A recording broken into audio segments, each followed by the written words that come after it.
This week's episode of the podcast is brought to you by our good mates at Initial Response Training. Initial Response Training provide first aid and safety training to our beautiful Lower Hunter region, which includes Newcastle, Maitland, Singleton, Cessnock, and against Gabe and I's advice, even the Central Coast. Initial Response Training deliver high quality, relevant and industry compliant first aid training, as well as training and response to emergencies in the workplace. Blue, what about you, mate? You ever had any issues in the workplace you might need these guys for? Not that they can help me with only workplace emergencies I've had involve Mexican food, my bowels, and worksite shitters. Fucking been there, bro. But that's not what these guys do. Their team members include qualified paramedics, registered nurses, and firefighters. They are potentially the type of firefighters that you see shirtless, shredded, and jacked and oily in those calendars. They are possibly not too. I don't actually know. But the point is, Initial Response Training know their shit. Guys, if you're an individual or a business looking to get your first aid training up to date or to get prepared for this fucking awful bushfire season that we're about to get into, get in touch with Initial Response Training. You can call them on 0491 344 454 or shoot them an email at inquiries@initialresponsetraining.com or hit the link in our show notes for their website. When every second counts, think Initial Response Training. Guys, welcome back to another episode of Daily Blue Weekly. My name's Bluey. My name's Gabe. And this is your dose of all the news stories that matter, but it's mostly the ones that don't. Hey, Merry fucking Christmas. It's the Christmas edition. Oh, nice, mate. It's the Christmas. I asked Gabe earlier today, I said, can you tee up a couple of festive sound effects? I really want to settle in. I've got one day of work left and we're here. We fucking made it. It's the Christmas show. First of all, mate, Merry Christmas. Merry Christmas, mate. I can't believe we made it. Yeah, it is in full swing. Everyone I've crossed paths with between last Friday and today, when we're recording this Thursday, has had a fucking gutful of the year. Everyone's checked out. That rain we got yesterday was enough for a lot of people to just fucking, like on job sites, go, that's it, not going back. I was surprised you're going back. Yeah, well, I don't have a choice, unfortunately, but a lot of people were just like, that's me done. Like a lot of people that I spoke to were like, yeah, that'll do me. Oh, mate, I work casually, and after our events on Saturday/Sunday morning, I was ready to just tap out. Yeah. Couple the heat. It's been a long year for a lot of people. Pair that with some 40-odd degree days and then pair that with a couple of big weekends and everyone's done. The queue's in the rack. People are just fucking over it. Yeah. And we're here. And guess what? You can be over it because when this comes out, Friday, hopefully you're one of the lucky people that is done for the year. Yeah. Obviously, shout out to all the fucking legends that are working through, hospo workers, people doing shutdown work, the likes that are just punching through like fucking heroes doing the Lord's work. Mm-hmm. But for the rest of us, get the fucking work boots off, get the fucking feet up, crack a can, and enjoy the festive season. It's here. I'm so happy. I am. I really am. So fucking happy, bro. I'm pumped. It's fucking awesome. I'm kicking back.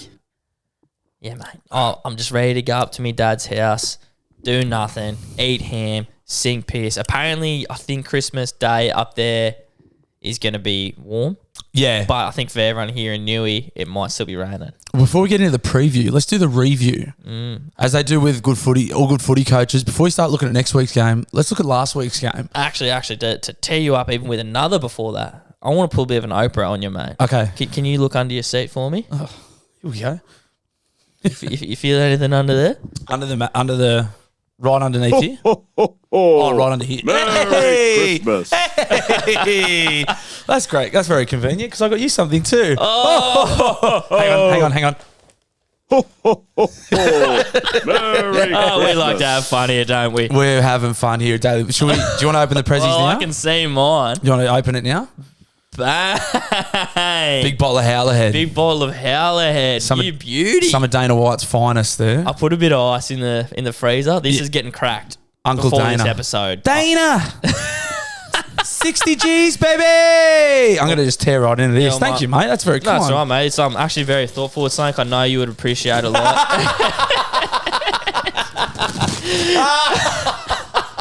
These fair income ones too. Hell no. Oh, I've got Blue a pair of the fake Crocs. They're going straight on. I've had a guess at the size. They look fucking spot on, mate. Oh, that's what you got me last year. Are they the same ones I got you? Yeah, completely untouched, and I don't even think they're going to fit in those. Shoes on the other foot, as they say. That's awesome, mate. Thank you very much. But wait, there's more. There can't be more. You've already done this. Get even further under your seat. Is there mate. more under there? Yeah. Fuck me dead. There's only one more for you, Fuck, mate. these things are hideous, bro. I bet you're going to do some damage to them. We're going to fucking burn them. This one's not wrapped as well. Oh, this looks like it's more up my alley. Yeah, there we go. All right. Brown bag. Looks like it's from a bottle shop. What do we got? Oh, let's go! Cheers, Another sweet bottle of whiskey. Sheepdog peanut butter whiskey. Thank you, mate. That's fucking awesome. That's all right. You know what? I was half looking for this too. It's a good thing I didn't get it. Well, I bought that for you, and as I walked out, I was like, fuck, I wanted a bottle too, because that's only, the Howler Head only was like, you couldn't get it for ages. Yeah. And then once they started getting shipments of it in, it would just sell out straight away. But there's obviously enough on the shelves now. But I bought my, the bloke I work with, I bought you a bottle, and I bought him a bottle, and I was like, why the fuck didn't I buy myself a bottle? Yeah. And then he bought me one. Okay, sweet. Yeah, it was So like you just by sorted. coincidence, he bought me one. He came over with a Chrissy Prezi yesterday, and he bought me one. So So it's even better that I didn't because you would have had two. Yeah. I mean, I could definitely use two. I could definitely use two of them. But isn't it fun to give? Merry Christmas, Merry mate. Christmas, man. Merry Christmas. Very exciting stuff. We're obviously going to tear into both of those this episode. Yeah, no, I'm almost ready to pour up now. I'm going to have a couple of beers first before I start getting on the fucking sweet stuff. Yeah. But don't let me stop you. It's all right, mate. We'll keep talking till the next segment and then I'll pour up. Enough of the gift giving. So we crossed paths last weekend. We did. Newcastle races. So, I mean, this could be, you ever watch Guy Ritchie film like Snatch or... I've seen Snatch. You know how he'll tell a story from like one character's point of view, then he'll cut to another character's point of view, At but the then at same some point in time. stage they cross paths. Yeah. This is what this podcast is going to be like a Guy Ritchie film. Okay, that's Also- that's a good selling point. Yeah. I mean, if you like Guy Ritchie, you're going to fucking love this episode. Think Guy Ritchie does a podcast Christmas. Yeah, that's exactly what it is. Well, mate, do you want to kick us off? How did your day start on Saturday? Yeah. So I had my punters club day, which is there's 12 elite gentlemen that we sort of put coin away all year and we bet, and anything we win, we keep. So we had a fair war chest. Yeah. We were fucking cashed up. Boys are revved up. Like a lot of the boys, like similar to like me, and everyone works hard. We don't see each other through the years. And then we either go away. The last few years we've went to Gold Coast last year, we went to Melbourne the year before. This year, timing, scheduling, a couple of boys having babies. We're like, we'll keep it local, keep a bit in there, go big next year. Mm-hmm. So Newey Races was the call. Early start at the Premier Hotel in Broadmeadow there, 10 a.m. start. Holy dooly. It's a wonder it was even open. It was open. it was fucking packed. Fuck, It was true. Newey Races was jammed too. Like it's a good time of year because Chrissy shows and fuck, it was hot. So I was the two scaffolders in the punting club were the only two smart enough to wear shorts. Everyone else was wearing chinos and RMs. I was like, you fucking idiots. Guilty. So hot day in the members, but we weren't smart enough. You buy members tickets. You got to get in real early this time of year. There's like behind that glass in the aircon. I could see them. So we weren't there. We were in this like fucking tin shed behind that. So just as hot as being outside, potentially worse because there was no breeze in there. Yeah. But yeah, huge, mate. So fat day on the punt, like all the boys. So we're in two teams in our punters club. So there's 12 of us split into two teams of 6 and we bet against each other in the teams all year. So we had one final day where we just gave each other like a few hundred and we're like just betting your teams all day and everyone was winning all day. And then the boys were peeling off and having like side bets and like it was like everyone was winning. It was like one of those ones. Fuck, mate. That's fucking nice. So like, and yeah, so just like one of the great days. We had money put aside for like, we didn't pay for our beers all day. Like we paid for it out of the kitty and then walked out with a bit too. So it was like it was a belter. Yeah. It was a belter. Hot though. Fucking hell, it was hot. Yeah, well, I was outside, bruh. Yeah, but it would have been all right. If you get a bit of shade, I reckon you almost would have been better off because there was a little bit of a breeze coming through. I was one of those suckers who wore long pants. I saw plenty. Don't worry. I saw guys in full suits. Yeah, bro. Madness. The guys wearing jackets. Are you kidding me? Like, I don't even know if I respect that, but like commitment to the bit, I got to give some respect to. But bruh, be sensible. Yeah, it was hot. I felt like stupid wearing the pants. It must have been like 34, 35. It was fucking uncomfortable. Yeah, it was my first time at the races. What do you think, Newey Races? Pretty good day, eh? It is fun. It's it's fucking nice, bro. Yeah. It's fun as. Yeah, my work gave us $100 each to go buy drinks with, and like kind of separated us into like teams as well. Beautiful. And whoever like won the biggest bet at the end of the day got to collect everyone's money. Awesome. Yeah. Yeah, that's great. I wasn't in that winning team. Unfortunate. But yeah, mate, I was happy drinking, walking around. I mean, you barely watch any horses, do you? Yeah, I was pretty invested till about the fucking fifth race. Yeah. And then, like, I just got distracted and kept bumping into people. And then you end up just, like, you're having a conversation with someone out the back in the smokers, and then you've missed 3 races and you're like, oh, well, time to go home. So yeah, that was good. Well, where the guy Richie comes into it, I've given Blue a text. I don't know, and he leaves me on delivered for about an hour.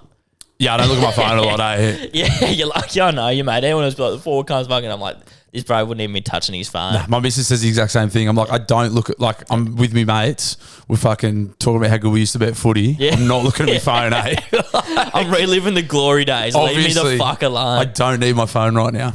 He eventually goes, yeah, I'm out the back, near the fucking, I don't know, White Claw tent or something like that. Smoking area near the White Claw tent. Yeah, so I miss the smoking area a bit. I walk over to the White Claw tent. I'm waiting around, see none of you. Then eventually, as I'm about to fuck off, you pop out from behind some stairs. Yeah. Introduce you to my mate Blake. I didn't see any of your mates at this point. Nah, I went out there to meet you. Yeah. And then I was like, just on me pat, had a dart, bumped into a couple of blokes on you. And then I just sat there. Fuck, I don't even know what I did. Maybe if I put a couple of bets on my phone, I really don't know. And then as I was heading back, I was like, oh, well, this bloke's not coming. Yeah. As I was walking back, bumped in you. So we're both having the same thought about each other. Yeah. Fuck this cunt. Yeah.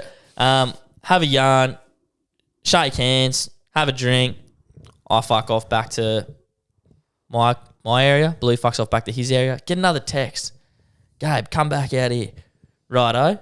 And this is where I started to feel like the girlfriend meeting the family. Yeah, it was time. That's what I felt like. He introduced me to Poss. It was time. Yeah. You got to, and I had to, because like, so of the blokes I was with, I put a bit of thought into how, because there's some fucking proper lunatics. Yeah. And when they smell new blood or a little bit of fear, they fucking pounce. There was none of that from me, bro. No, well, there wasn't. But like, I was mindful of that like these guys are fucking crazy. But it was good. So you got to meet some of my nearest and dearest, which was nice. And then I kind of worked you through from like least extreme to most extreme, which you met at the freak show. The freak show. You met the hurricane in the freak show. Well-deserved nicknames from those two, as you can imagine. You got to peek behind into the Bluemas. Yeah. You got a couple of characters from the Bluemas. He was a couple of characters from the Blueverse. Marvel's good. MBU. But the whole time I'm there just going like, I mean, it was crazy, and all your mates are fucking good blokes. All showed me respect. Yeah, good man. They're good men. But fucking full just felt like the missus coming to meet the family. Sort of was. Yeah. It was like, this is gay, like two boys. people have heard shit about each other, finally meeting for the first time. Yeah, it was. It was nice. It went well. It went really well. I was like sitting there like watching his talk. I was like, they're hitting it off. I was like, this is going well. putting on You're well dressed too. It was like meeting the parents because you were in your best. Like true. I'm looking schmick. Did You're your in hair. your fucking shorts and that. Yeah. No, it was nice. It was good. It was a good day. So we went back to the Bennett after the races, which we were with you for a bit. And then we had to say goodbye. So we have our presentation for our punters, like our end of year. We present our top punter. We have a gold cap. We had some formalities to take care of behind closed doors. So that was it. So we went back to one of the boys put his house up very generously. And we destroyed it until the early hours. Do you want to shout out who won the gold cap? Yeah, well, that was Posso. Posso was our top punter this year. So he took out the gold cap. Huge, big honour. We're getting rings made, like premiership style rings. My old man got a couple for playing Supercoach. Sick. He's got a couple of Supercoach rings. Yeah. So a bit of prestige that comes with the honour. So that was good. So that was like nice. That's always like a big event for us through the years. The punters, and then passed out, got up, and a few of us sort of had a look around the room. We're like, let's just reload and go again. So there was a good UFC card on Sunday. There was some darts on early. We were punting on the darts. It was full. It's degenerate. We went. Simon Whitlock, Cessnock product was playing. So we had shout the Dart Mahal. Yeah. No, that was the old house. We're at the Pistine Chapel. No, I know, but I just remember that now. Of course. So we just full degenerate, like got a few cartons and parked up and watched the fights all day. And betting then on the darts is yeah. Well, we were on a heater. Yeah, no, true. Yeah, you hadn't we were been crushing losing. it from the races. Like, we've got to carry this over. No good. And then the fights came on. Then the fight card started. So we were watching the fights, and then the cricket was on. And it got to about fucking 7:30. We got the last wicket in the cricket. I was like, it's probably time to go. I home. need to call this. Mrs. wasn't happy, as you'd expect. I fucking The game's a game, mate. been on it for 2 days. But it was good. And then I called in sick to work on Monday. I did that about lunchtime on Sunday. I said, I'm not coming to work on Monday. Yeah. And then thank the big guy upstairs. It's been a very cruisy week. We didn't have a lot to do Tuesday, flogged down rain Wednesday, didn't have much to do today. Got to tidy the yard and have a barbecue tomorrow. So That's all you got to do. yeah, touch wood. We're going to get a phone call between now and then. But yeah, I think we did it. I think we finally did it. You fucking beauty. Yeah. So then I got the Work Chrissy show tomorrow as well. Yeah. It's fucking on, man. The silly season's got its hooks into me well and truly. Mate, some can, some can't. Oh, I'm already getting the brain fog. All I ate today, I had a pie for brekkie. Shout out Pie Face. Wasn't bad. Wasn't worth chewing. And then I had, today's chew was my smoker. I won't give that away. Yeah. I'll just give you the hint. It wasn't overly nutritious. And then I had a pack of Red Rock Delis. And on the way here, I was going to the bottle shop and I was like, fuck, I feel like shit. And I was like, yeah, you just... this is it now for the next 2 And weeks. then you relived everything. Yeah. You just don't know. Guys, You know- perfect sense. You know, you get that brain fog and I'm like pretty lethargic. And I was like, yeah, that's because your body needs more. Like I haven't had enough sleep. But this is it now. This is it for the next 2 weeks. So just fucking buckle up. Oh, It's the best. bruh, like I said to you before, what you're made of, I'm not, mate. Because the night I had, Yeah. like once you fucked off, Yeah, how'd you go? What was... from the Bennett, I wound up at the exchange. Didn't leave there until the cunts were kicking us out. Shout out to my mate Craig, who I met there. Loves to listen to the pod. Listen to the Craig, boys while he's mowing. Love the pod. Love the pod. But didn't leave there until they kicked us out. Came home, just chewed me misso's ear off before I went to sleep. Beautiful. And when I woke up, I was just like, oh, fuck this. Rats, yeah. But like I've never bended in terms of like actually going without sleep for 2 days or even just napping and going It again. hurts you. I don't know if I'm capable. Not everyone is. And that's like fine. It's not a fucking badge of honor. Like you don't have to. It is a little bit. It's good that you can't. Oh, Yeah.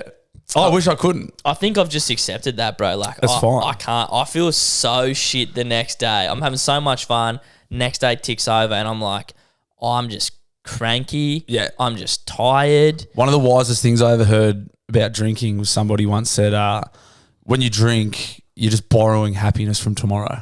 So like you're having the best time ever and all that extra happiness you're having. Yeah, you have to pay it back. Well, you got it from tomorrow, mate, Yeah, because yeah, you're going to yeah. be fucking sad and cranky tomorrow. However, in saying good. that, yeah, that's deep and it hasn't ever stopped me though.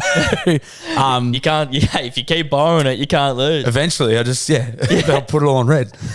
Put it all on fucking Simon Whitlock in the darts. The Monday I had after this weekend was up there with one of the most pleasant hangover days I've ever had. So I woke up at about probably 7:30. Didn't feel too bad. And my car was still at the pub. Yeah. But the pub, so the Premier is walking distance from mine. It was like a nice sort of 25-minute. The sun wasn't fully up and beaming yet. So I just put the AirPods in, the other thing was Rogan dropped Protect Our Parks and an episode with Shane Gillis. So I was like, well, I'm set. Bang, AirPods in, nice walk to the car, then swung by my favourite takeaway, shout out Sandwich Pit at Broadmeadow, big schnitty roll and chips, line the guts, went and saw a mate about some merch. That's right. Yeah, not this merch though, unfortunately, guys, not Daily Blue. Well, there was actually Daily Blue merch talk, but that's a while away. Don't get too excited. Yeah, you gave me a call. Yeah. I was still fucking asleep the first time you rang. Yeah. And I'm just going, are you kidding? Yeah. I had a super productive day. So I've gone bang, tick that box, then went up to Charlestown Square, Katara, got the rest of my Chrissy shopping done. So I was like, bang. Then went for a swim in the ocean baths because I looked in the back of my car. I still had swimmers and shit in there. I was like, let's go for a dip. Bang, got some salt in the gills. And then went home, parked up in the aircon, watched Rogies for a bit. Yeah. And then about 3 o'clock, one of the boys I was sourcing with goes, you want to come for a sauna? I was like, yes. Bang, sauna. Oh, also Papa Macros landed on Monday too. So I got this beautiful box of fresh food. Food, I was don't like, have to buy anymore. I was like, this is a joke. This is a fucking joke. Yeah. Yeah. So like by Tuesday, I was like, okay. I was still tired, but I was like, I'm ready to go gods are again, eh? smiling on you Yeah. for sure. Oh, mate, blessed. I was like, looking at the big guy upstairs, Chad. I prayed Our to Lord and Saviour. KC, King Chad. Well, here's what I need to ask you. Is it as simple, and I partly believe it is, as some can, some can't. In your head, you're coming off a bend and you've dragged yourself to your car. Is there the part in your brain that says, I can't be fucked? And do you fight it? Or is that part not in your head? The thing that I've learned in my years of being a piece of crap is that I've had those days where I just flop on the lounge. I feel significant. I feel way worse. You do. You definitely do. When you do nothing. So if you can just bite the bullet, and I've learned it from having to get up and go to work hungover. If you can bite the bullet and do something, one, you feel better for moving your body, whether it's a walk to your car or a swim or whatever. Physically, you feel better. And then mentally, if you can tick a couple of boxes, empty the dishwasher, get your washing off the line, something, whatever it is. A task. Yeah. You go, okay, physically I don't feel as bad. And also I don't hate myself because I did something. So, but whereas like I've had those days where I just fucking shut the blinds and lay in bed, you feel worse. Yeah. You feel sick, you feel tired, you just scroll on your phone and fuck, like it sucks. I was doom scrolling. Yeah. I haven't doom scrolled that bad in forever. But if you can just bite the bullet, get a bit of sun on your skin, go for a swim somewhere, get a bit of salt in the gills, you'll still be tired, but you won't. And also, you don't fully waste the day too, which is another thing that just compounds. And you go like, "Fuck," and I fuck it. It gets to like 6 o'clock. You're like, "Oh my god, the whole day's gone. I didn't do anything. Fuck, I suck."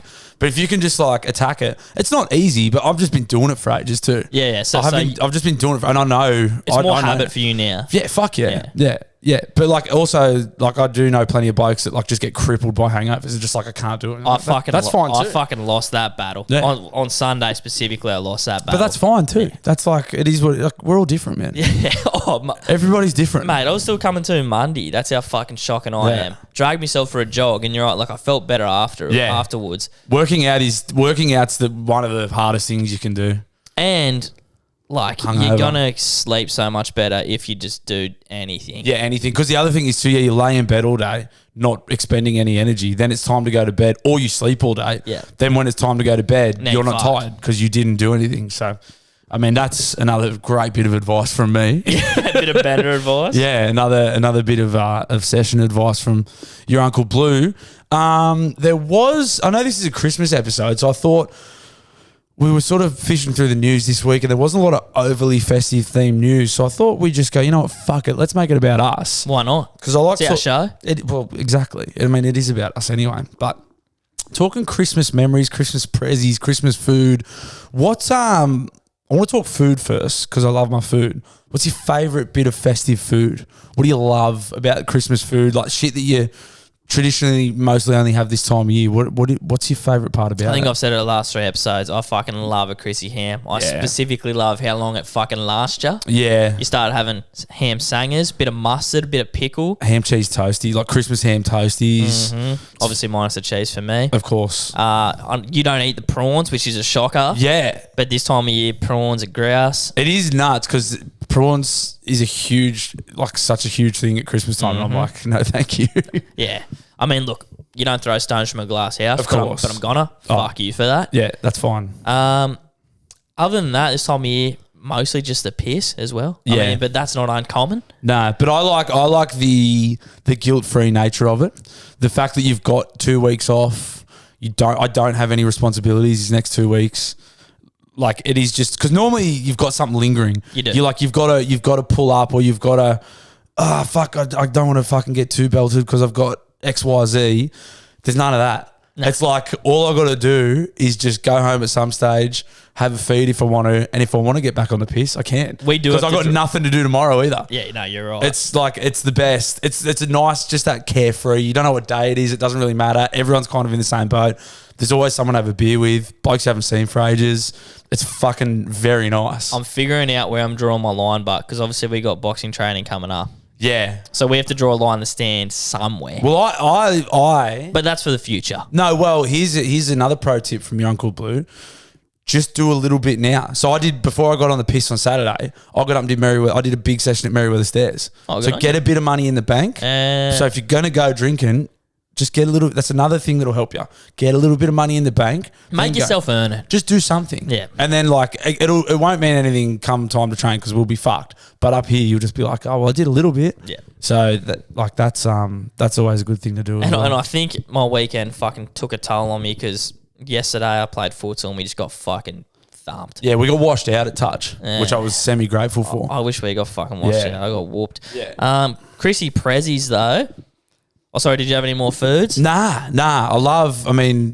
It's all good. I like that there's constantly chocolate in the fridge. Yeah. Like there's always a lot of chocolate in the fridge at the moment, which is nice.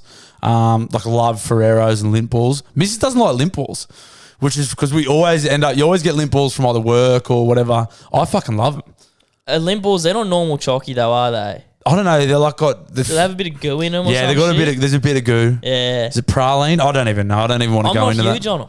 My miss also hates them. They're a lot. They're Yeah. decadent, but I've got a vicious sweet tooth.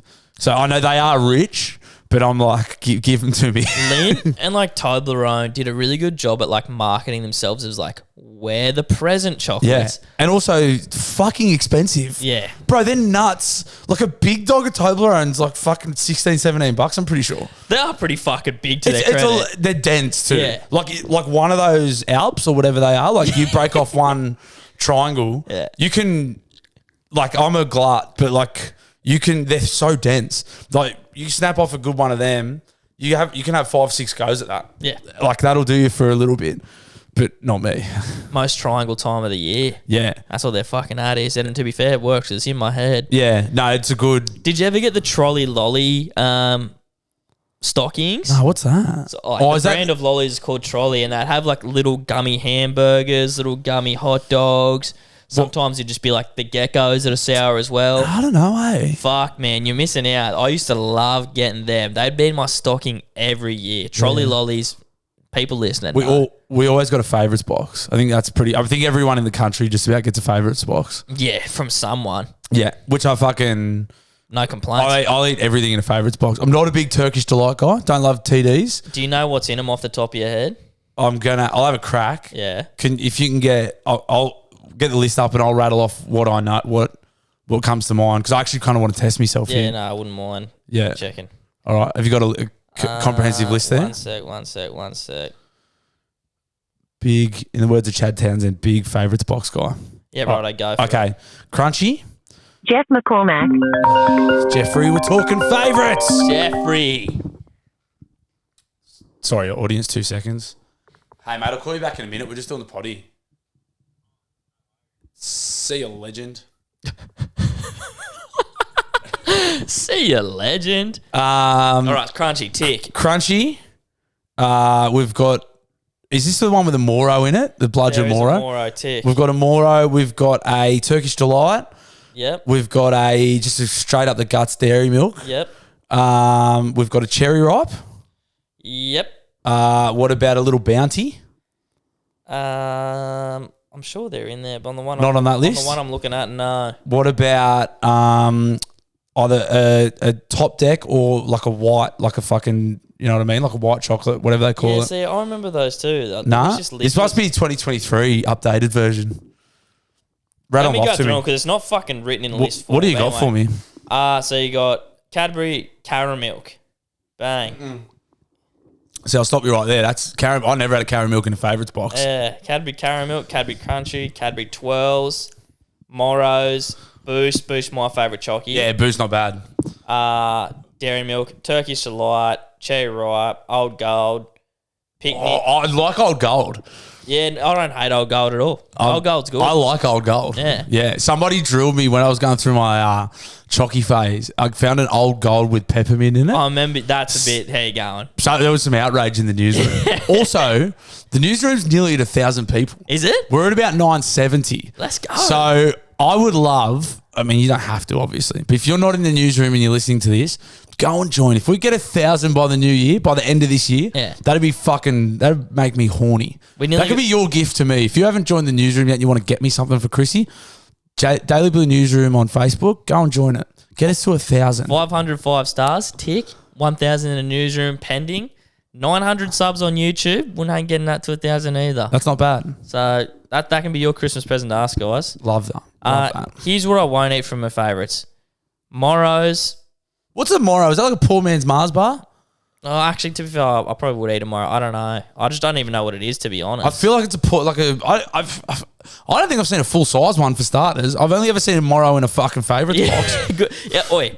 Why is it in a favourites? Like, it's, Brad it's Murray. titled favourites. No cunt's favourite is a fucking Peppered, Morrow. boys. I'm doing the podcast. Boys are blowing me up. It's Christmas time. Fucking hell, Blue.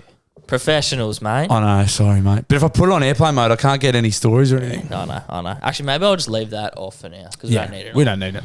And so I won't eat a Turkish delight. I won't eat a cherry ripe. Picnics are pretty low tier. I'd maybe eat it if it was the last thing on earth. Picnic's good. It's fine. A picnic isn't good, bro. That's got to be like one of your bottom picks from a favourites. I'm not fussy when it comes to chocky, mate. I'm not saying no to anything. Fucking hell. Fair enough. Actually, What chocolate would you say no to? Cherry ripe, Turkish delight. Say no to it. You wouldn't eat it at all. You wouldn't eat it. If I had to. No, but like if it was like, mate, I'll eat every chocolate. You'll eat everything, I'll mate. eat every. No, I won't eat seafood. Yeah, I'll true. eat, That's your line. I'll eat every chocolate, mate. That's nuts. That's nuts. Fuck, should we do some news? We're fucking. What are we? We're half hour in. Should we do some news? We can do some fucking news. Let's do some news. I'm going to get myself a little drink of this Go stuff, get a drink. mate. I'll get another drink too, and we'll do some news. This week, and it's not a Christmas-related stories, guys. As we said, we couldn't find too much for you. But I found it interesting. You could almost call it a rort or scam. It's a thing that some fucking teenagers are doing or young ladies. And they're going on girls' trips. Are you familiar with Venmo? It's like Venmo, I should say. yeah, it's an app where you can just transfer money to your mates, hey? Yeah. Like Venmo me. Also, I realised that Venmo exists because you know how we have like banking apps? We have Osco and I'm with the Just perm. send your mate money. That doesn't exist in America. I know. Weird, right? Bro, they're fucking centuries behind. Mm-hmm. It's crazy. So that's why Venmo exists. But like the fact that they still don't do it goes just there's got to be some reason, right? From what, like I said, typically girls going on girls' trip, they're writing their Venmo details or Cash App details on the back of their car, saying buy us a drink. Like on their windscreens. Yeah, and so they're just going from like town to town and just getting sent money for XYZ. And I've heard yarns about people who are just doing it fake. They're going like girls' trip, send us a drink, and they'll just drive their car around all day. Also, well, that's on the. It's not really a scam if you're dumb enough to do it. That's if you're a fucking idiot. First of all, you'd have to be texting and driving. Yeah, well, bystanders, maybe you drive through the main street. Yeah, but then you have to see all the details, and, like get all their details, and then also, why the fuck would you just buy a random group of girls a drink? Like, no. People do weird things, bro. Well, you deserve to fucking lose your money then. It's just kind of like a new wave of begging in a way, isn't it? Yeah, that's exactly what it is. Yeah. Also, if you got enough money to go on a fucking girls trip, pay for your own drinks. If you got enough money to rent a car or borrow dad's car and put fuel in it and your accommodation, then you can buy yourself a fucking beer. So you're saying fuck these chicks? Yeah, I am. And also, I'm assuming the dumb blokes that are doing them, knock it off. You're just encouraging them. Yeah, that is the more interesting thing to me. I would never do that. No. I would never see that and go, oh, you know what? I'm going to buy him something. But maybe that just kind of goes to show that you and I are a bit more, actually, nah, fuck them. We're smarter than them. Yeah, I don't know. I don't know. Like, yeah, I don't know. I don't Well, like, I get donating to people based on if they're providing value to you. Yeah. If they were flashing the drivers. Yeah. You'd be like, okay, maybe you can have 50. All right, yeah. But they're not getting any entertainment. They're just preying on It's just- people's goodwill, I It's guess. just white text are on the back of a windscreen. You're like, oh, we'll buy those girls a drink. Yeah. Why? Yeah, like- you're not even going to, like, if you were out with them at a bar, then I get it. But they're just driving past? What's doing? Yeah, I don't know. I don't like that. Apparently, a bit of the controversy behind it is they're like, look, this is kind of a stupid thing to do. You're inviting people to follow you, maybe Yeah. take advantage of you. Yeah. Um, Yeah, it's dumb. you are running a risk of something like that, aren't you? Yeah. It's fucking dumb shit. It's young, cool Americans. Bro, there's another next wave of online begging, and it's TikTok lives, and people battle each other. But all that's happening is people going saying, yeah, send me gifts, and the gifts are worth money, but you're seeing this person here and the other person next to them, and there's a little bar at the top saying who's got the most gifts, and people make a living off that, bro. Sounds riveting. But you're saying people are stupid. There's a lot of them, bro. Yeah. But like, how sustainable is it? How long can you do that for? Mate, I reckon there's people making more money than you and I doing it. I can nearly say that as a fact. Yeah, maybe. I don't know. I do. Yeah. How does that make you feel? It annoys me. But also, like, I don't know. What's their life after that like? So, like, okay, they get that money and they get 100 grand or 200 grand. Then what? And it's also like, kind you of can't live off that. You can live off it for a little bit. You can't fucking live off that. It's also kind of like, I don't know. Like, you can sell anything, but it's like, how confident are you in yourself after doing something like that? How good do you feel about yourself after that? If you had to go for a job after that, like, aren't you that fucking retard that I saw on TikTok begging for money? No, you're not coming to fucking carry bricks for me. Sorry, mate. But where this does take a lighter turn is maybe the homeless need to just invest in a phone. Yeah, if only they had money. The government just needs to give them a phone. Get the homeless and then they can beg on TikTok. Get the homeless on TikTok. And they can battle other bro. Don't mind that. That would work. Bum fights. Bum fights again. Except they're not actually fighting, just saying, please, please. It's a PG bum fights. I don't mind it. I miss the bum fights era. Fucking loose. Like, I mean, like, I missed it. Oh, you missed it? Yeah. I thought you meant you miss it. I was like... Don't we all? It was pretty heavy. It was pretty... If you're listening and you don't know what this is, I don't even know if it'll be on YouTube, but go and have a look on the internet for bum fights. It was fucking crazy. All right, we're heading to... I'm assuming this is Florida.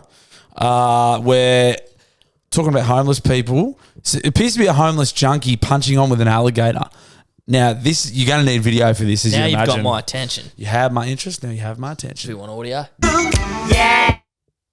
Just got some stupid music over it. So he's sort of standing over the gator. Oh shit! Yeah, he was putting it over the gator, and he probably should have walked away. The gator kind of backs off a little bit, and he's threatening the gator. See the gator backs Pump off, fakes. And then he gets in its face, and it gets him by the leg and ragdolls Pretty him. much gets his knee. Yeah, and then he tries to get his hand in there to get it off, and it fucking cuts gets off his just hand before too. that. Louisiana. Sorry, my mistake.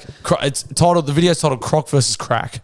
Yeah, that's fair. It does have Florida man written all over it. To be fair, pretty funny. He just sort of. I liked how he stood over it. He thought he'd got it over it, and then it went nope, and got him by the leg. yeah, this guy's like throwing like fake punches at it, like go and get. Yeah. It's not the biggest alligator I've ever seen. No, but I mean, it's fucking did its job. I got scared today.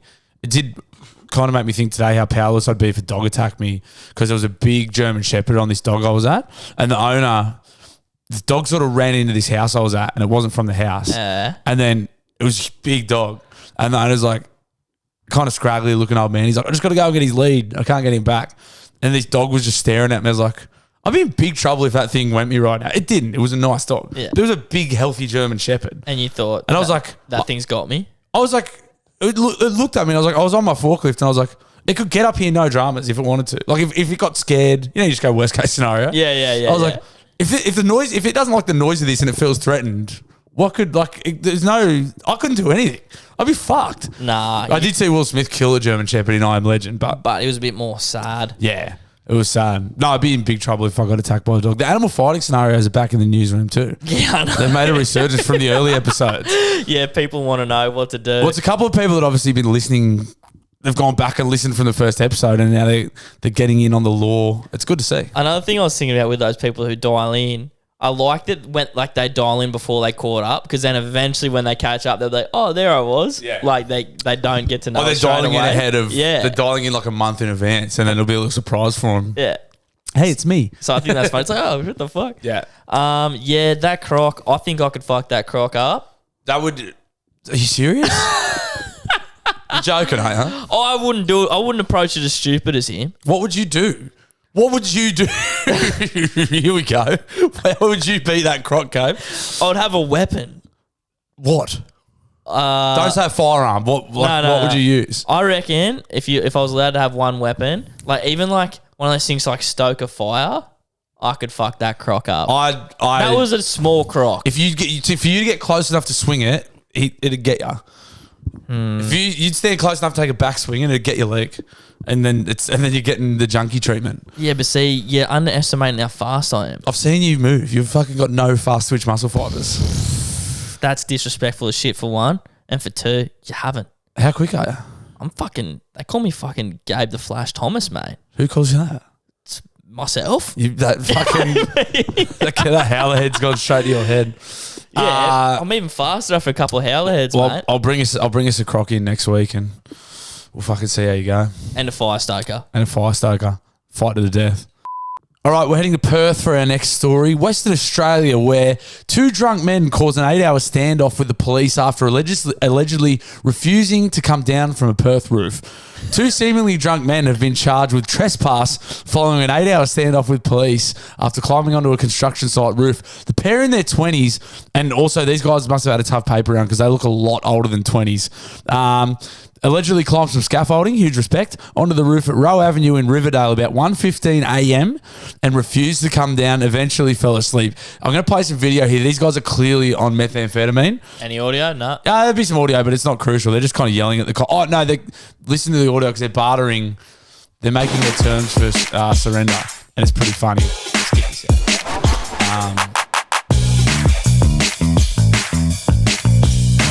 Get your kids a smartwatch. Yeah, it's a good idea. And track them. They're negotiating their terms. Dangling from a construction site and stumbling 3 stories high. This drunken duo's unruly behaviour draining police resources for 8 hours. Their wild night getting the best of them this morning, falling asleep on the Rivervale roof, later emerging and going on a rampage, throwing bags of concrete onto the road. Unfazed and provoking police, the men in their 20s do their own negotiating. What do you make the deal? You want a 4-pack of cruisers? Also making demands to the media. Have a go at the state of them. Tools down for tradies meant to Properly be working fucked on. up. the pair of them. Did they negotiate? Did they get the 4-pack? They did not. They got arrested, and I think the boys might be in jail now. They were fucked up. You are right. They are fucking belted. Yeah. And Oh, mate had a full bottle of vodka in his hand. ah, I don't know why the cops didn't go and arrest them while they were sleeping. yeah. The boys dozed off on the roof. They should have gone up there and got them while they were snoozing. They just said, fuck it, they can cop the sunburn. Yeah. Imagine that hangover. Oh, You woke up in a cell and you've been on national news. You're climbing all over a fucking. I can't believe I hadn't seen that one. That's fucking That was funny. only last week. They do not look 20. Yeah, I'd say that. They look well older than me. 4-pack of cruisers and a vape is all they wanted. Give it to them. We're also like what, they're holding the scaff hostage. We're ready to make a deal. Have a go at the state of them. Fuck. They were asked on their way to the police van if they'd had a big night, and one of them replied, "Fucking oath." What do you reckon, bud? No Of course I had a shit. fucking big night. No shit. Great stuff from Perth there. Climbing scaff on a night out. I'd be lying if I said it hasn't crossed me mind. Oh, it's a bad idea. When I was away, Fucking good way to hurt yourself. 100%. When I was away on a bark, so I didn't do this. Came out of this club we were at, and some fucking construction vehicle had been left there, and there was a fire extinguisher that was out in the open. Nice. Set it off. So I saw that get teed off. It wasn't me, but like, Yeah. fuck, man, you're asking for it. Yeah. for Leaving sure. that shit out. For sure. Drunk idiots like me and my mates about. Are you kidding? If it's not bolted down, the boys will fucking have a play with it. That's very silly. Yeah. I don't condone that. I don't, but I don't think when I'm that pissed. I don't condone that at all.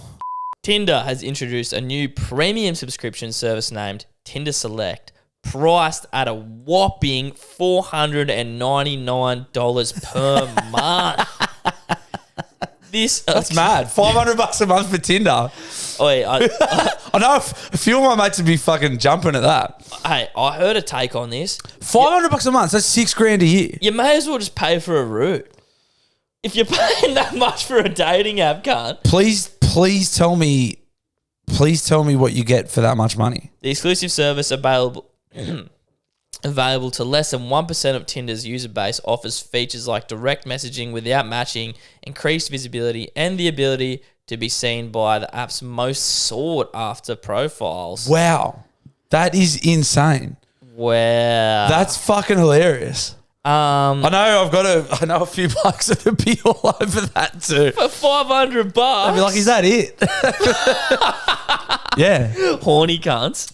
That's like for your full-time rooters. That's for single people who just like spend a lot of money on their body, expensive gym memberships, they're getting a haircut once a week, really expensive colognes, really nice clothes, and a fucking $500 a month Tinder account.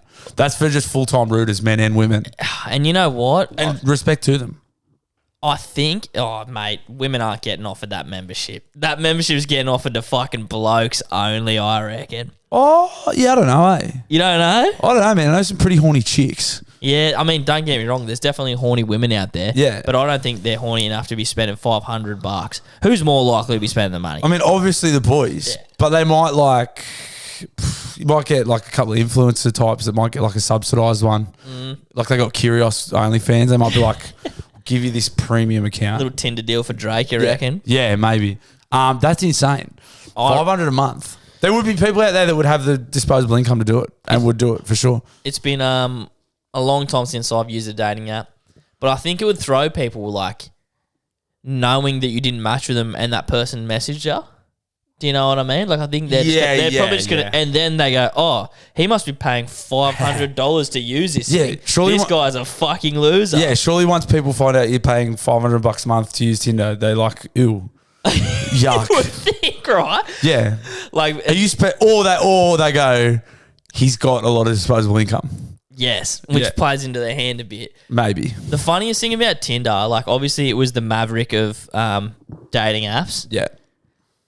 It's just like lost its appeal. Like Tinder is for fucking, and everyone kind of knows it. Yeah, I didn't use it a lot, and then I caught the tail end of Bumble, but now there's Hinge. That's the popular one now. Hinge is quite popular.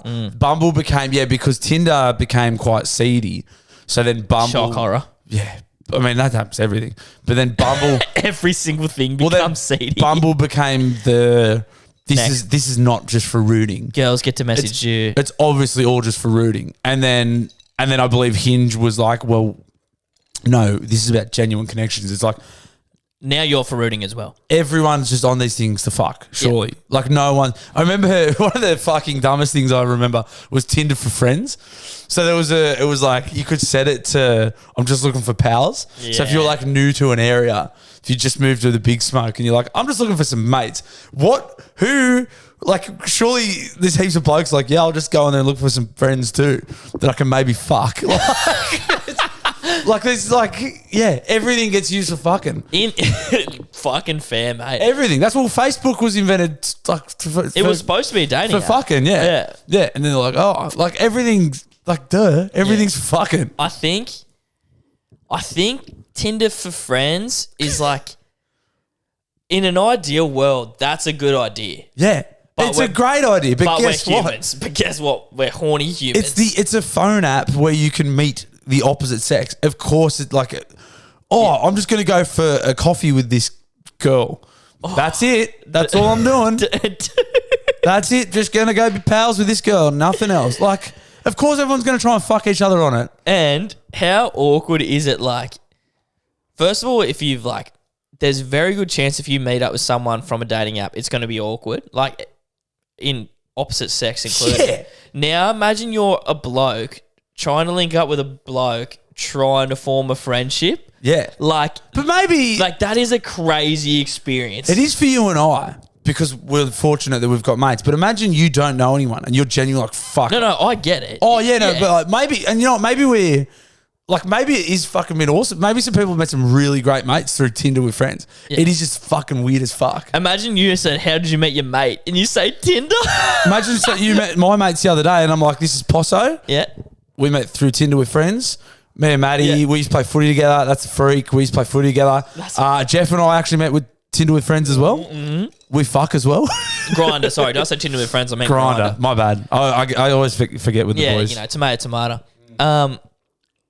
This reminds me. I actually had a new skit idea, and it was fucking reminiscent. It was from reality, but you ever chewed someone's ear off on a night glad out? you said ear. I was like, what the fuck? Who you've never met, Yeah. and then you see them in public, Yeah, heaps of times. and then you're just like, you say nothing to them. Oh, I've just said, give him Yeah, it's just that. a, hey, mate. But on that night out, Yeah. these are the best fucking mates. Yeah, oh mate, we have to go do something. Blah blah blah. We should start a business together. Yeah, and then you just walk past them in person. It's Yeah. just the nod. Yeah, it's fucking... it makes me cringe. makes your skin crawl, eh? That would be a good skit because I've done that a lot. Oh, I feel like everyone has. yeah, That's, they have. They have, that's why. It happened to me at futsal, bro. Yeah. I was chewing this bloke's ear off, and then I saw him waiting out front of futsal, and I went, no. I was full just going, no. Oh, shit. Why has this happened to me? Fuck. And then I Yeah. jumped on Tinder with friends. Well, Tinder, reach out. We're doing ads now. So if you're having trouble moving that one, I'm sure the DBW fucking audience will get right around it. They say there are some sick perverts that listen to this that would get right around that. 100%. I know it. I've fucking conversed with a few of them. There's some sick, horny fucks out there.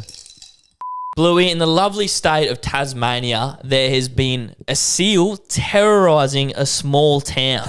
My missus is in Tasmania at the moment, actually. Well, hopefully she might get to see him. I hope she's okay. His name is Neil. Neil the Seal. Neil the Seal. I love it. He goes around the city terrorising them, breaking poles, laying on people's lawns. Press the link, bro. I fucking love this guy. See if you can hear that. Let's have a look at Neil the Seal. An alley is home fucking to huge. about 300 residents. Morning, Neil. And one of them, we're reliably informed, is a pain in the neck. He's back on the Look road, at the size of it. back wanting attention. This is Neil, the southern elephant seal. Wide and weighing in Look at at the 600 cars. kilograms, he's hard to miss, particularly if he parks himself at your front door. Someone lives here, mate. The surly sea beast comes ashore several times a year, and locals are always very accommodating. But the fact is, now that he's 3 years old, he's developed a bit of an attitude problem, blocking roads, talking back, Scary. and picking fights. He broke all my signs. In Neil's defence, the signs started it. Get out of here now. Sometimes, when Neil gets riled up, the authorities have to intervene. Police versus Neil the Seal. But his antics have amassed him a devoted fan base. 18,000 people follow him on Instagram, and this week he's taken TikTok by storm. This is my son now, Neil, the 3-year-old elephant seal. I think we've all adopted him. But just know he's a scallywag, a silly little guy, and he enjoys breaking and entering into lawns that are not his. Love thy neighbour, as the saying goes, even when thy neighbour is an absolute menace. Jacinda Lee, 7 News. Now that is news. Now that is news. I'm a fucking big Neil guy. how awesome's that? That's great. Seal who just runs amok and like is a local to that town. Yeah, and they're like, get out of here, Neil. He's just fucking just parked up in the middle. He's like a drunk is what he's like. Oh, that's what I was about to say. They talk to him like he's fucking Barney from The Simpsons, bro. Classic drunk bloke, like on the way home from the pub behaviour, breaking street Stealing signs, traffic cones. knocking off road cones, passing out in the middle of the road. Get out of here, Neil. Yelling, just like, "Rah." But they know he doesn't mean any harm. Oh, he's harmless. But it's He's just just like, fuck off, Neil. He's just a fucking pest, but he's harmless. That's great. That's really good news. I heard he also likes to park up behind cars, so people like have to call in sick to work because like he's just asleep behind their car, so That's they mad. can't move. Can't come in again. Neil's fucking behind me car. That's one of the great sickies, eh? He's fucking big. bruh. He's a big boy. 3 years old. Fuck yeah, that's mad. But it's just funny that it's just the one, bruh. Just the one seal who just rocks up into their town and just says, I'm running a fucking That is muck." funny that he's just peeled off. Because normally they hang out in like groups, don't they, seals? It's funny he's just peeled off. He's like, I'm going into town. Like, don't do it, Neil. And he's like, fuck doing you. I won't do what you tell me. I'm going into town. The locals love me in there. Oh, you should come, though. I'm a celebrity in there. He's going back and telling them, like, shut up, Neil. He's like, no, seriously. I'm like on the news and shit. I'm going viral. They're like, Righto, Neil. we don't even know what that means. We don't have phones, Neil. We're seals. He's like, true. True, you're fucking missing out. Yeah, well, I'm telling you, come into town. I'm fucking hero in there. Newcastle needs a Neil. Yeah. We do need a Neil. Yeah. We have lots of nice dolphins and whales. That's something that always blows me away. Sometimes you go for a coffee early in the morning on the weekend and you'll just see whales breaching off the fucking. You're like, where the fuck? What is this place? Yeah. Or like pods of dolphins, just beautiful crystal waters, like pods of dolphins. You're like, we live in a fucking. You like, forget how good you have it, eh? bro. Like people would come from like anywhere and see that shit and be like, what the fuck? And you just it happens most weekends. No one's having a look. Everyone's just drinking You their can just coffee. have a coffee and like looking at your phone, looking at Neil the seal, thinking that's amazing. There's a pod of dolphins right there. Yeah, we're fucking living in a fucking best part of the world ever. It's the perfect fucking animal to do some shit like that too. Yeah. Like if you had a snake, like that thing's fucking dead and getting relocated. Yeah, but a big fat silly seal. Yeah. Yeah. Who's just fuck, bro. It's like it looks dangerous, man. Yeah, well like you see those, they feed them like leopard seals at the zoo and they've got like big sharp teeth. I mean, they eat fish. Yeah. So they have to get through bone and skin and stuff. True. So they're like, yeah, they're scary. And they're big and heavy and like kind of explosive power. They're probably, if it threw itself at you and laid on you, you'd be in trouble. Like, get off me, Neil. Neil's raping me. Help, Neil's raping me. That's like next week. Like they've got a fucking wanted poster It's all for fun. Neil. It's all fun and games until Neil raped one of the fucking traffic controllers. one of the bloke traffic controllers like goes, "Oh, this will be good. I'll get a selfie with Neil," and he gets raped. Not going to be funny then, is it? Then they have to put him down. Neil has to do a public apology. No, Neil gets. Then it won't be funny. Then he'll have to get put down, and it won't be like it'll be sad. Yeah. Like it's all fun and games now, but then Neil raped a traffic controller and he's fucking dead. So Apparently there's like one cop that he actually has beef with. Like what? Like to be fair, I think it's a pretty small town. It's probably the only cop there. they have one police officer. Just fucking beeping the And the cunt. cop's like, I don't like the look of that seal. The cop sort of knew something would happen the whole time and no one had listened. Relax, it's Neil. Let him go. What's the big deal? And then what's the big deal? It's Neil. And then that poor TC got raped. It's fucking tragic. What a turn. Anyway, so I'm just be wary because those could have, mate. If he wanted to, he'd have his way with it. He's a heavy, powerful thing. It's fucking. I could take Neil. He could take you. Big. All right, this is a list I found for people that might be single during the holiday season. It's American, so we're gonna have to adapt to it a little bit. It's by Brittany Wong. Wonder where she's from. And it says, single during the holidays, 17 people share their favourite traditions. So these are some holiday traditions for single people. So all the single rooters and rooters out there, if you're looking for something to do, this might be for you. Because it can be a tough time for people with the holidays sometimes. Well, like it's all well and I good. don't think there's anything wrong with being single during the holidays. No, mate. it could be mad. You could have your Tinder Premium. I'm sure it's fucking pretty sick. Bro, could you have your Tinder Premium fired right up, just fucking going absolutely berserk? But it's all well and good us sitting here saying, oh, we're fucking doing this with the missus and that. Some people might not know what to do. You might be recently single. You might have a breakup. Oh. Well, this is here's some tips for you guys. And also, I haven't properly read this. So if these suck, we are going to say they suck. According to Mrs. Wong. Mrs. Wong, taking a singles only holiday trip. When I was single, my favourite tradition was going on a short getaway with a close friend or three other fellow singletons. That's fun. Yeah. That would be a lot of fun. Definitely. Yeah, getting a couple of your single mates together and going up the coast, camping, fishing, rooting. Yeah, you ever had a bit of just got your mates around on Christmas Day? Yeah, fucking plenty of times. I mean, like, you don't have to be single to do that, but Nah. if you're single, even better, I suppose. Because you just rip and tear, drinking games. If you got a pool, even fucking better. It'll hopefully happen this year because we normally do. That's right. You do your Christmas family stuff morning and lunch. Yep. And generally, my mates do the same kind of thing, so we're all kind of free come mid-Arvo. Yeah. So we go to someone's house and just get right on it, which is always good. You've done the family thing through the day, and then it's like, right, it's time for some boy time. And you're just blind because all you're doing is drinking. All you've been doing all day is eating and drinking, and now it's time to drink hard. Solo ice skating. That would be fun if you were in New York, one of those big ice rinks. It might be fun. I reckon it would break your heart. It'd be fun to go people. I'd like that. Go people watching. You would be people watching, but it depends in what stage of single you're at, right? Because if you're single and you're looking for love, I reckon there's probably a lot of them there who are buddied up. You know what I mean? Yeah. And you're there by yourself. You're there looking at them, wishing you could have something like that. Yeah.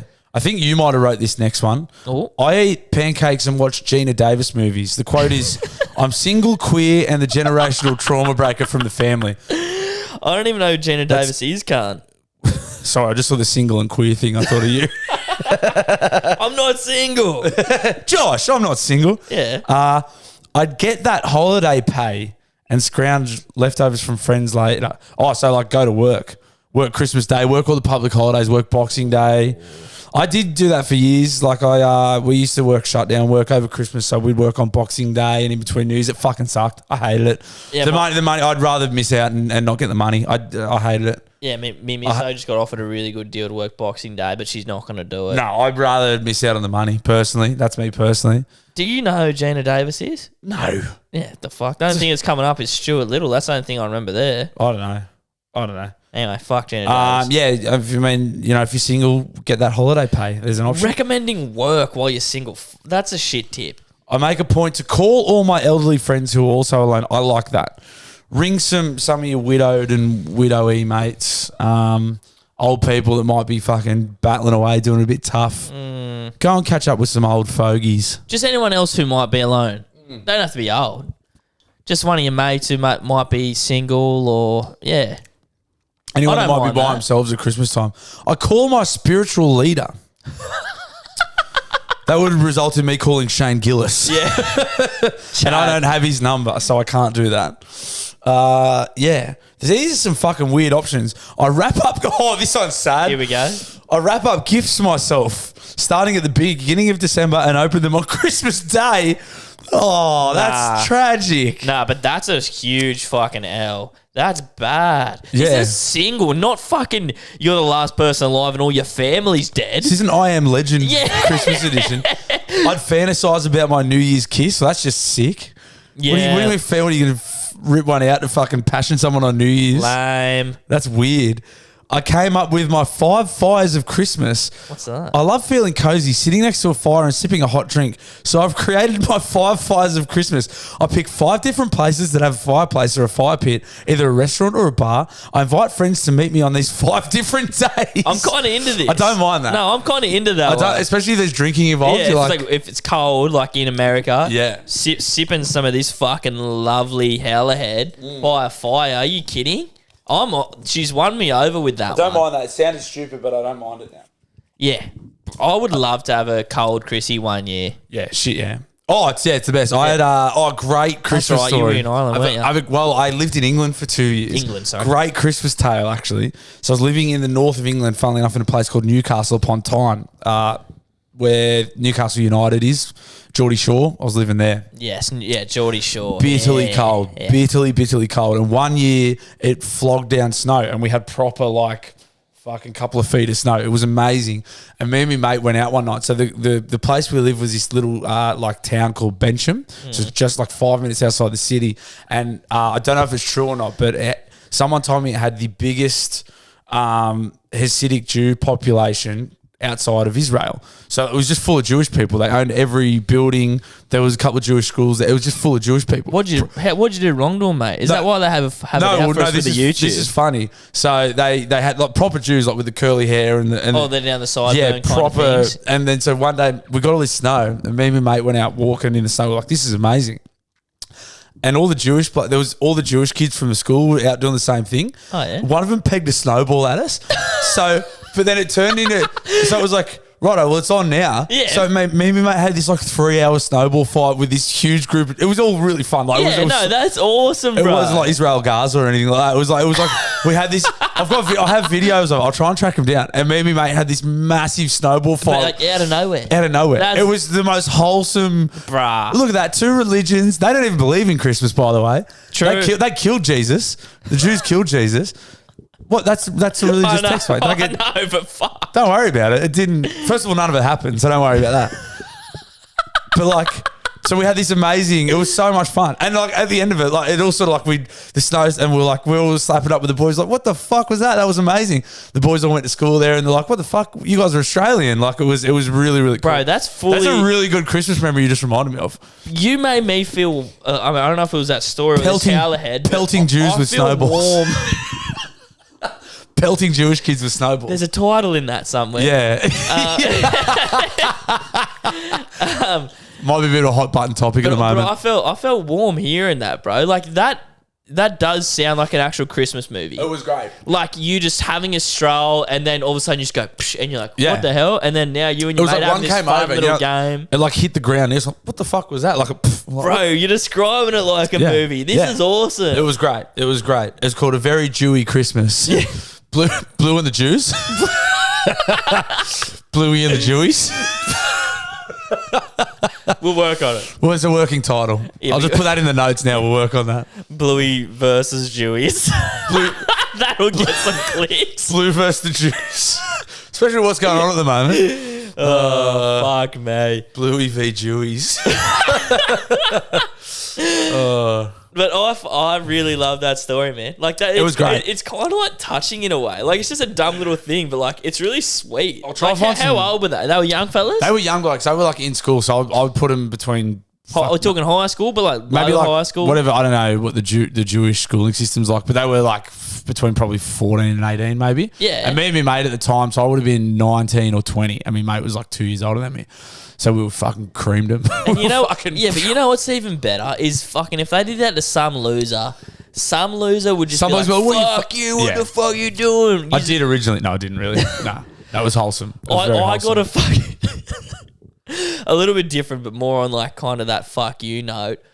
Someone didn't go at a green light for me today, and I didn't even notice, but the person behind me noticed, and they gave the person in front of me a beep, and I've gone, oh yeah, why aren't they going? Love taps, fucking toot toot. Yeah. And he's just going, Yeah. throwing the finger up at me in the rear view. Yeah. But like full just shaking it, like to say fuck you. And honestly, I just thought it was really funny. Yeah. Because I love that he's just in his car just going, fuck you, fuck you. Also, I hate when people don't, like, especially if it's like you only get. I was there for a longer time If than I you needed miss to a be. light because of some fucking dickhead taking their time or looking at their phone and missing it, that's so annoying. Yeah. And like also get going, cunt. Like we've been waiting for this light now. It's here, and you want to fucking look at your phone and not go. Oh, and don't get me wrong, like I've been guilty of fucking up on the road, but like, and I'll go, fuck, sorry. Yeah. For Put your him, arm out the window. for him to double down and go, fuck Yeah. you, is crazy. Yeah, you're an idiot. Sorry, mate. That was your fault. Yeah, I Very can't good. believe what was going through their head. Anyway, we love the Jews. on Yeah, this love your podcast. work. Please let our YouTube go up without a hitch. Yeah. Guys, the festive season is well and truly upon us. And if you're anything like Gabe and I, you're doing an awful lot of sourcing and generally behaving like a big piece of crap. You're probably too hungover and tired to make yourself something decent to eat. And let's be honest, your fridge and pantry has probably got fuck all in it other than cold beers and a Cadbury Favourites box. Guys, get the jump on your New Year's resolution and give your body some much needed nutrition with a box of meals from our mates at Papa Macros. They've got an unreal range to choose from, and every meal is chef prepared and made from locally sourced ingredients. And the shit gets delivered straight to your doorstep. Bluey, what's your favourite meal from Papa Macros? I love the steak chimichurri. It gets my penis a little bit hard. So it's good. fucking, that's why you haven't been seeing many of them because I eat them all. Greedy. Yes, very greedy boy. They're very good. Very, very tasty. Guys, right now, Daily Blue listeners can get 10% off their orders when you use the code DailyBlue, that's capital D, capital B, one word, at the checkout. Head over to papamacros.com or use the link in the show notes. Yeah. For real, if you have had enough ham and chocolate this year, you need to fucking do yourself a favour and, do something good for your body. I'm sick of seeing all you guys just be pieces of crap like me. Get on your Papa Macros. Love you, Papa Macros. Guys, not to keep banging on about the heat, but this summer has already sucked badly enough and it looks like it's only going to get worse. Our mates at Soulcat Designs have a very slick range of stainless steel water bottles to help you keep pissing clear through this absolute bludger of a summer. Yeah, I've been sucking my Soul Cat non-stop since it started getting warm. There is not much I love more on a hot summer's day than whipping off my tool belt and just sucking my Soul Cat within an inch of its life. I nearly got kicked off site the other day. I was sucking it that hard. Making love to it, Oh, mate. boy. Daily Blue Weekly listeners can get 10% off their order when you use the code DailyBlue. As usual, guys, it's capital D, capital B, one word, at the checkout. Support this Aussie-owned and operated business by heading to soulcatdesigns.com or hit the link in the show notes and use the code DailyBlue for 10% off your orders. Suck on a Soul Cat today. Make love to it. I think that's their new slogan. All right, in sporting news this week, Jerome Luai, rumoured to be signing with the Tigers, $6 million over 5 years. He's going to play 2024 at the Panthers, although... Obviously, this is for our NRL fans. Of course, we're talking footy now. Yeah. Finally, some footy news to talk about. Although there is talk, he's been granted leave from training the last couple of days. He hasn't been at training. I think they're trying to make more of that than what it is. He has also put out on his Instagram story, he shared the story that he got this deal and said there's been no pen to paper. I'll let you guys know. Yeah. So who knows? I think, Do you like it? Do you hate it? Do you not care? bro, if he stays at Penrith, he's probably going to win 2 or 3 more comps. If he's going to go, he's going to do what Brandon Smith did when he left to go to the guys like those personality types. Again, this is coming from a bloke who played D grade pub footy this year.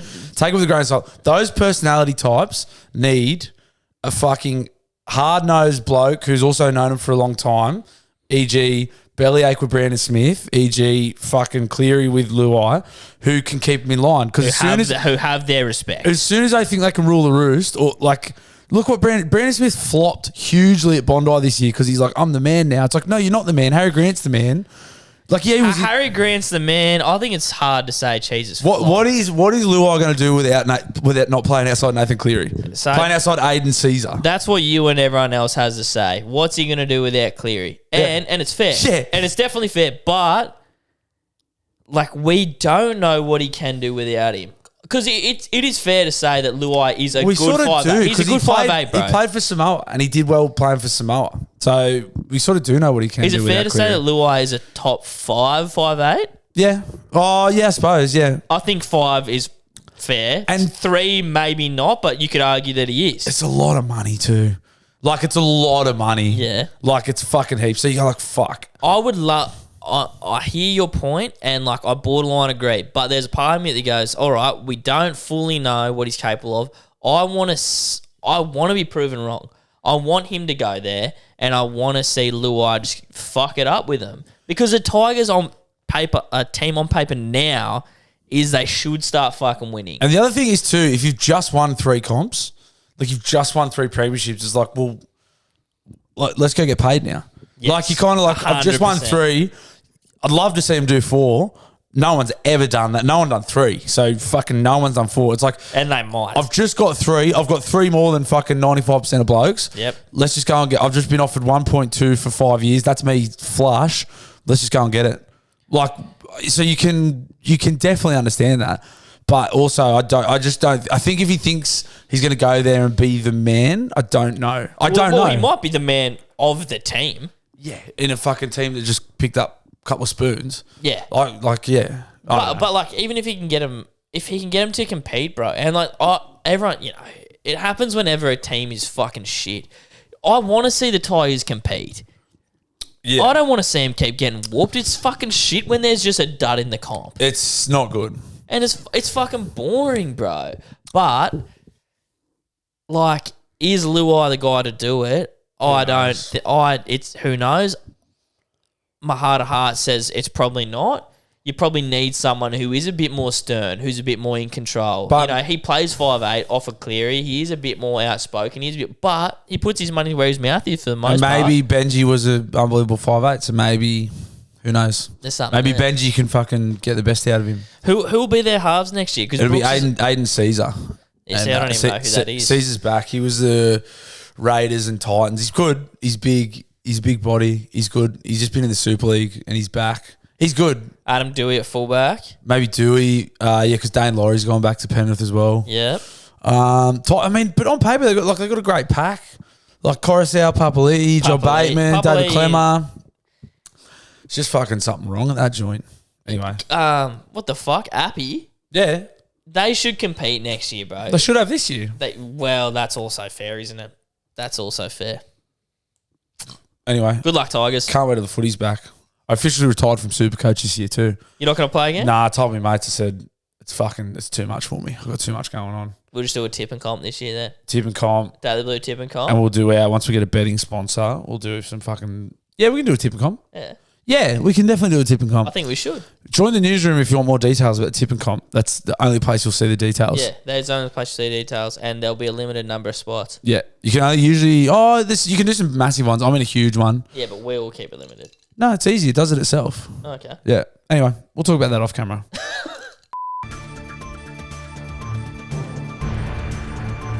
Rightio, guys. If you're new here, welcome. This is the part of the podcast where I take you for a feed. We go somewhere around town, the city of Newcastle. I've been drinking a lot lately. I've been doing Blues Brews. We're back to the chews this week. Good. The people want the chews. It's the chews. The brews are when I'm lazy and I'm near a bottle shop and I'm coming here on the way to the podcast. Anyway, enough chit chat. I'm feeling good this week. It's time for this week's edition of Daily Blues Chews. Tipping the rain.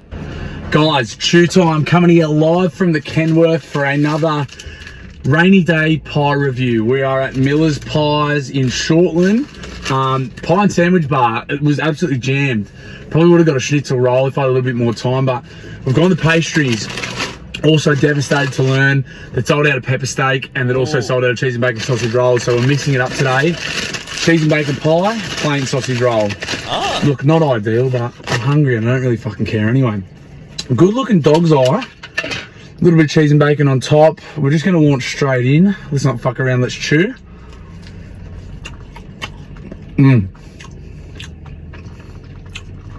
Not bad at all. Nice rich gravy in there. Pastry's good. Not super chunky meat or anything. Nice sauce, so good flavour. This sausage roll is fucking huge. Deluxe sausage roll, massive. Get a bit of Marty sauce on there, change it up, keep the body guessing, as they say. There was one groan, but nothing else. Ooh. Very good. 7-8. Miller's Pie and Sandwich Bar. Plain sausage roll. Oh, a couple of ladies in there too working right at my alley. When I go for a feed, like lovely old ladies that just like putting a lot of love into what they do. Some of the sangers and that coming out of there look really, really good. Miller's Pie and Sandwich Bar, pie, sausage roll. Stick with the 7-8. Let's go 7.5. Yeah, not going to let you down. Very good stuff. Chew on. Bit generous from me there. No, it was good. It was very good. It's not bad. I think, do you know what, probably, realistically, if I'd have got a pepper steak and a cheese and bacon sausage roll, it probably was a 7-8. Yeah. But I just didn't get my normal feed. It was fucking good. It was busy. So there's Miller's they're like a franchise, I think. There's one in, I don't know, but there's one in Argy, one in Warners Bay, and one in Shorty where I was today. Very good. The sausage roll was fucking huge. It did look like a big fucking one, didn't it? I nearly knocked it up a notch when you I had me gun 7-8, but then you said, I know you love the oldies serving you. You love when there's old love there. There was 3 of my prototype fucking sweetheart old ladies, heaps nice too, so lovely, really apologetic when they didn't have my pepper steak pie and that. Sorry, Dal. I was hit you with the Dal. I was like, Dal, that is fucking so fine. I'll take whatever you got. Yeah. Very good. Very, very respectable score there. That's a 7.5. Miller's Pie and Sandwich Bar in Shortland. Huge respect. Chew on. It's time. It is time. If you are new to the show, this is the part of the show where you get to get involved. This is the Daily Blue dial-ins. If you would like to dial in, all you got to do, head to mine and Gabe's Instagram profiles, Gabe X Thomas, Daily Blue News. There is a link tree there. Hit the link tree. It'll take you to our speak pipe. All you literally do, hit the button, start fucking talking the talk and walking the walk. It's pretty simple. It says dial into Daily Blue Weekly. You press that, takes you to speak pipe. And then that's it. You can be anonymous. You can give yourself, there's some really, really great nicknames coming in. Love the nicknames. Love the pod. Love the nicknames. You can talk about anything you want. Now, we failed to mention at the start of the show, but next week... Oh, we did. We've got our awards night. So this week we asked for Christmas-themed dial-ins. We'll see what you tossed up. Next week is our final show for 2023. We are going to have the inaugural Bluegie Awards. Now... Gabe and I are going to go for 20 schooners after this and come up with exactly what we're going to be awarding the awards for. Yep. We will let you know in the newsroom. You are going to get to have your say. I'll tip you up. One of them is clearly best dial-in. It is. But so the Bluegies, we'd love to hear from you next week as well in the dial-ins. Just your favourite moments from the year. And it doesn't even have to be to do with the podcast. I'd love to hear highlights from your year. Lowlights. Anything you love through the year. We're going to do basically next week's the year in review. Yep. It's our year in review show. We want to say thanks to you guys as well. That's next week though. Yep. But just to tip you up. So anything on your chest from 2023 that you want to get off, confessions, resolutions, that's for next week's dial-ins.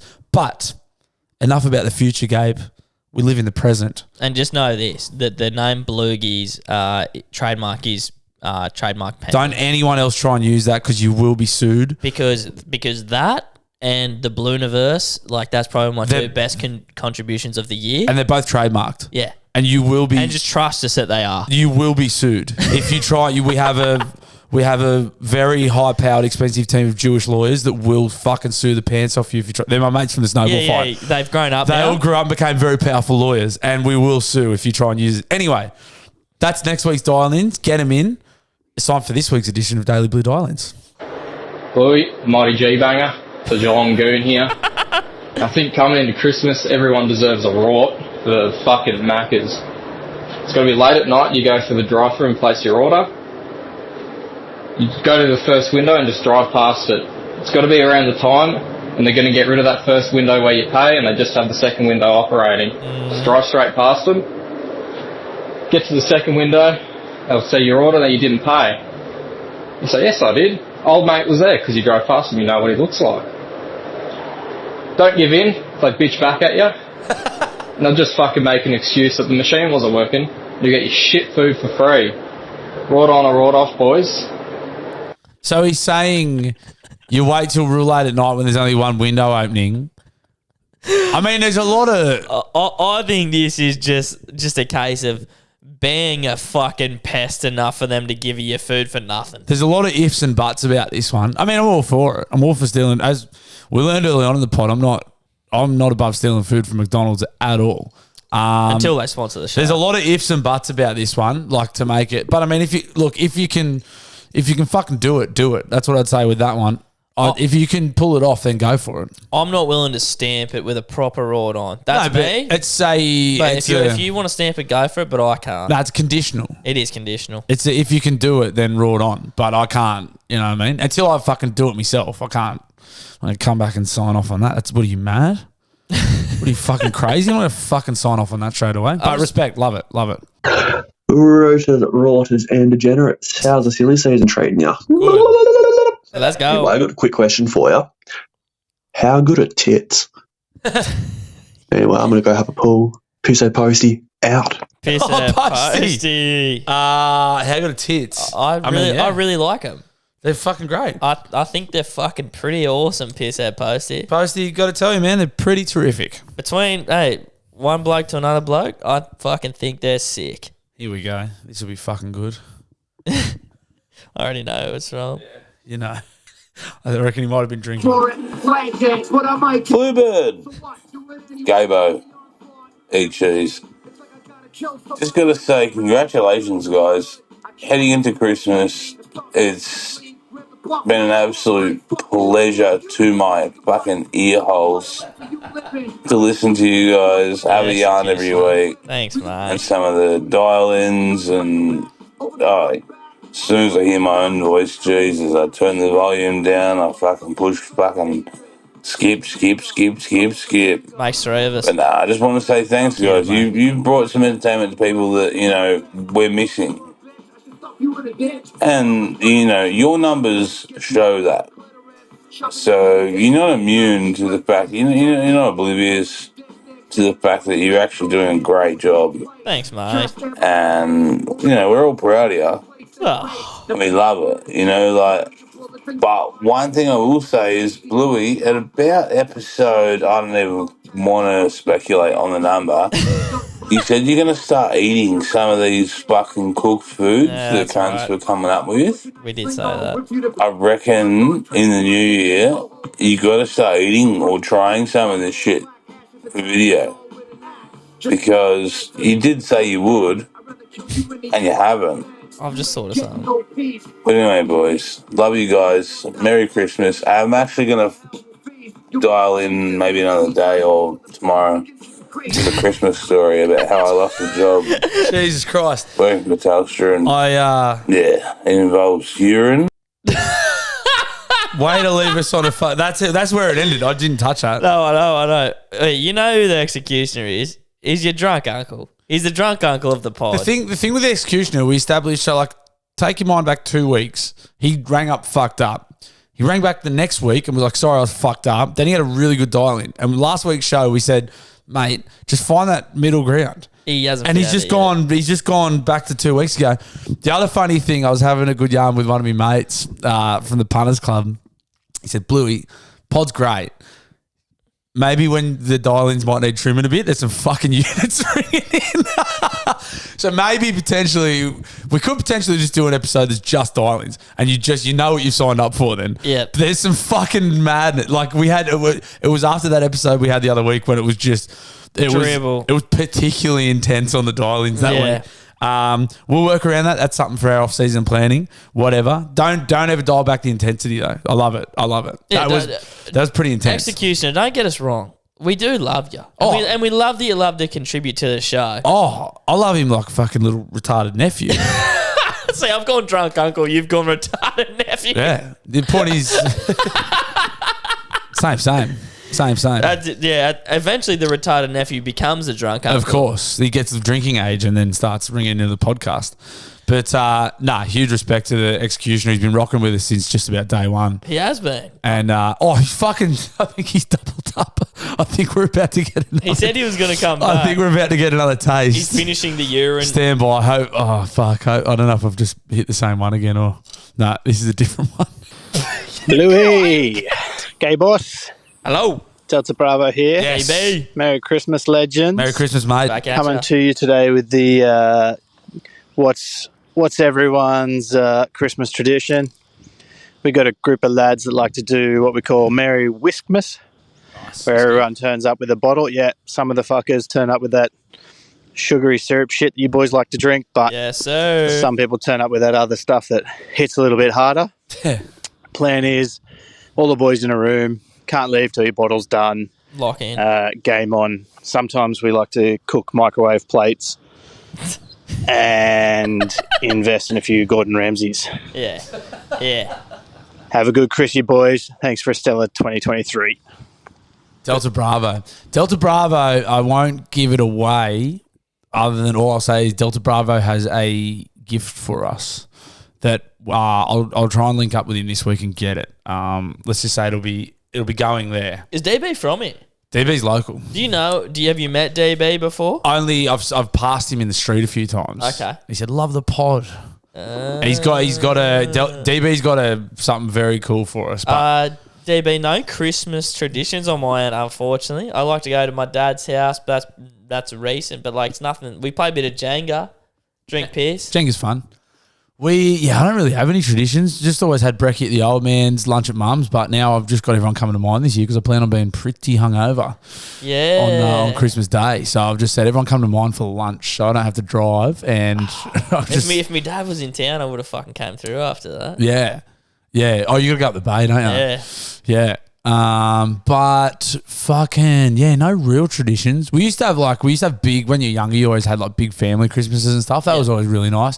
But now we're all fucking old and ugly. Oi, another funny thing, sorry to go back to the executioner. He's got one of the worst telemarketing voices ever. He said he was a telemarketer. Imagine that cunt ringing you up. Yeah. Would you like to buy insurance? Yeah, imagine him I kind of made him sound like the slug off fucking Monsters Inc. Imagine him cold calling you. But Mike Wazowski. Did you surely first order of business is fucking prezzies? When you were younger? Oh, fuck yeah. Yeah. Fucking oath. I remember running into mum and dad and being like, Get Wake up. Get up, cunt. Wake the fuck up. I'm pretty sure I got an N64. Get up, cunt. I want to open it. And little did you know that it was 3 colouring books stacked on top of each other. I remember my cousin got a Nintendo 64 one year. That was fucking sick. And I might have got a Super Soaker one year that was Super Soakers were grouse gifts. Super Soakers were fucking mad Christmas gifts. If someone got me a Super Soaker this year, I'd be stoked. Yeah. Fuck, imagine chasing the fucking dog around with a Super Soaker. Fuck, bro. I might go and buy one, I'm only just realising how much those ads got hammered around Christmas time. Yeah, and rightly so, because they're fucking the sickest presents you could buy. They were fucking mad until gaming came out and you're like, I just want a PlayStation. I'd love a Super Soaker. Super Soaker's sick. Green Machine, best fucking thing I ever Green got. Green Machines were hectic. That was my best ever present. You could fucking flip them though. Yeah. You didn't know what you're doing. Who gives a shit? Make presents fucking dangerous again. Fucking oath. And make them great again. Maga. Mostly. G'day, boys. Adelaide calling in with a festive season related question. I want to get your opinion and the opinion of the listeners. Given coal to naughty kids Is that still a thing? Like, if you've got a kid who's been an absolute fuckstick all year and you keep telling him you better behave or Santa's not going to get you any presents, come the end of the year, do you just buy him a present anyway because that's the right thing to do? You do. Or do you stuff the little semen demon stocking with some fucking coal? Let me know. Also, just on the back of the Bunnings chit chat, a little hack that I found useful. Ooh. I don't know if you guys know about this, but you can go to the Bunnings website, select your store, and then find the product that you want to buy on the website, and it'll tell you the exact aisle and bay number to go to. Nice. That's Hope you guys are having a fucking mighty fine Christmas, and I look forward to you listening to you next year. Good on you, Keza. Good on you, Keza. When I have kids, bro, like I would say it now, like I'm too soft. Like, my kids getting presents. Obviously, you get them presents, but maybe you give them a fucking good hiding too. And go, just keep that in mind. Maybe They'll be in trouble at the time, but come Christmas, unfortunately, they're probably still going to be. I reckon you don't get them what they want though. Like if they think they're getting a fucking super soaker and they've been a little cunt, then you go one of those really little. Yeah. Then you go, well, next time you want to be a little fucking dickhead, think about it. All right, hear me out. Can you play like? And it's not even favorites. You have two kids. You definitely have favourites if you have kids. No, by the way. no. Yeah. Obviously, you have favourites. Yeah, I know. You're looking at two of them. Duh.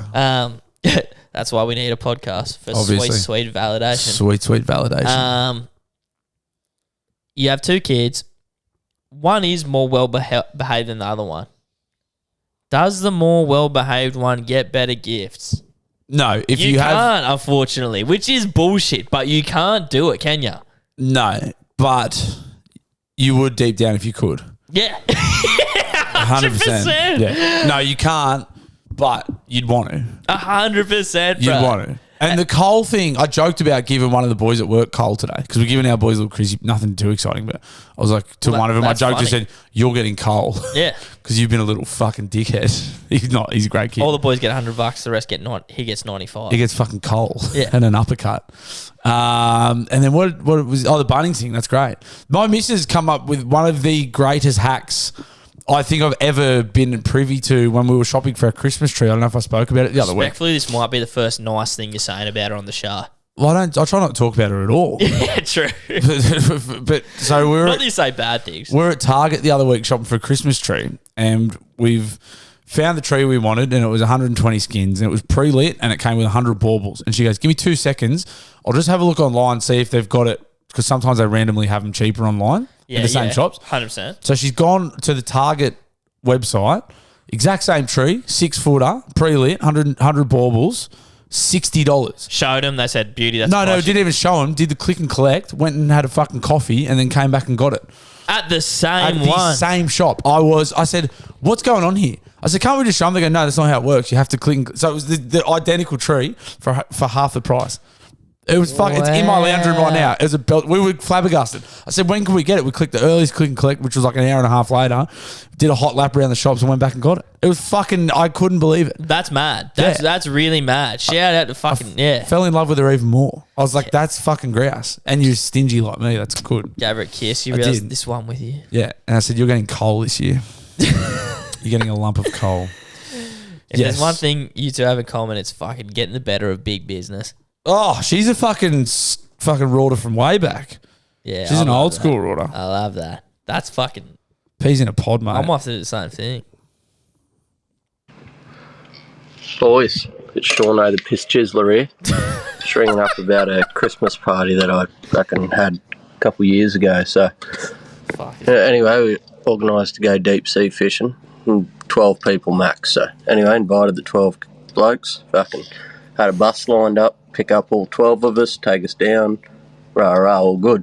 Yep. Anyway, invited my little brother and told him that he had to bring his own fishing gear, his own tackle box, his own rod and everything. Anyway, that was all good. He turned up at the workshop the day before, dropped off all his shit, and we were just pissing ourselves laughing. The next morning, everyone gets there. We all get on the bus, and there's 12 people on there already, and we still had to pick up my little brother. Oh. That's when I worked out. There was 12. I invited 12 and didn't count me fucking self. Oh. So I had to drive to where my little brother was and tell the poor cunt that he couldn't come on the fucking fishing trip because I fucked up. Oh. Anyway, that was my carry on, and I feel like the biggest fuckhead still. Yeah. Well, do you know what? The Daily Blue Dial-ins is somewhat of a confessional booth where you can come and get that shit off your chest. It's a good yarn. It's a fucking shocker. That sucks. It's good that he owned it. And it's good that he felt bad. That sucks. Yeah, bro. As the younger brother, I'm the youngest. That would fucking hurt. Devastating. And you made him bring all his own shit, so he's gone and bought it all. He and probably all felt that. like they stitched him up too. They did that. You on would. You purpose. would think that. Devastating, but also pretty funny. That's tough. I did not something similar, but I remember booking accommodation for something once and was like, but only did literally the exact same thing.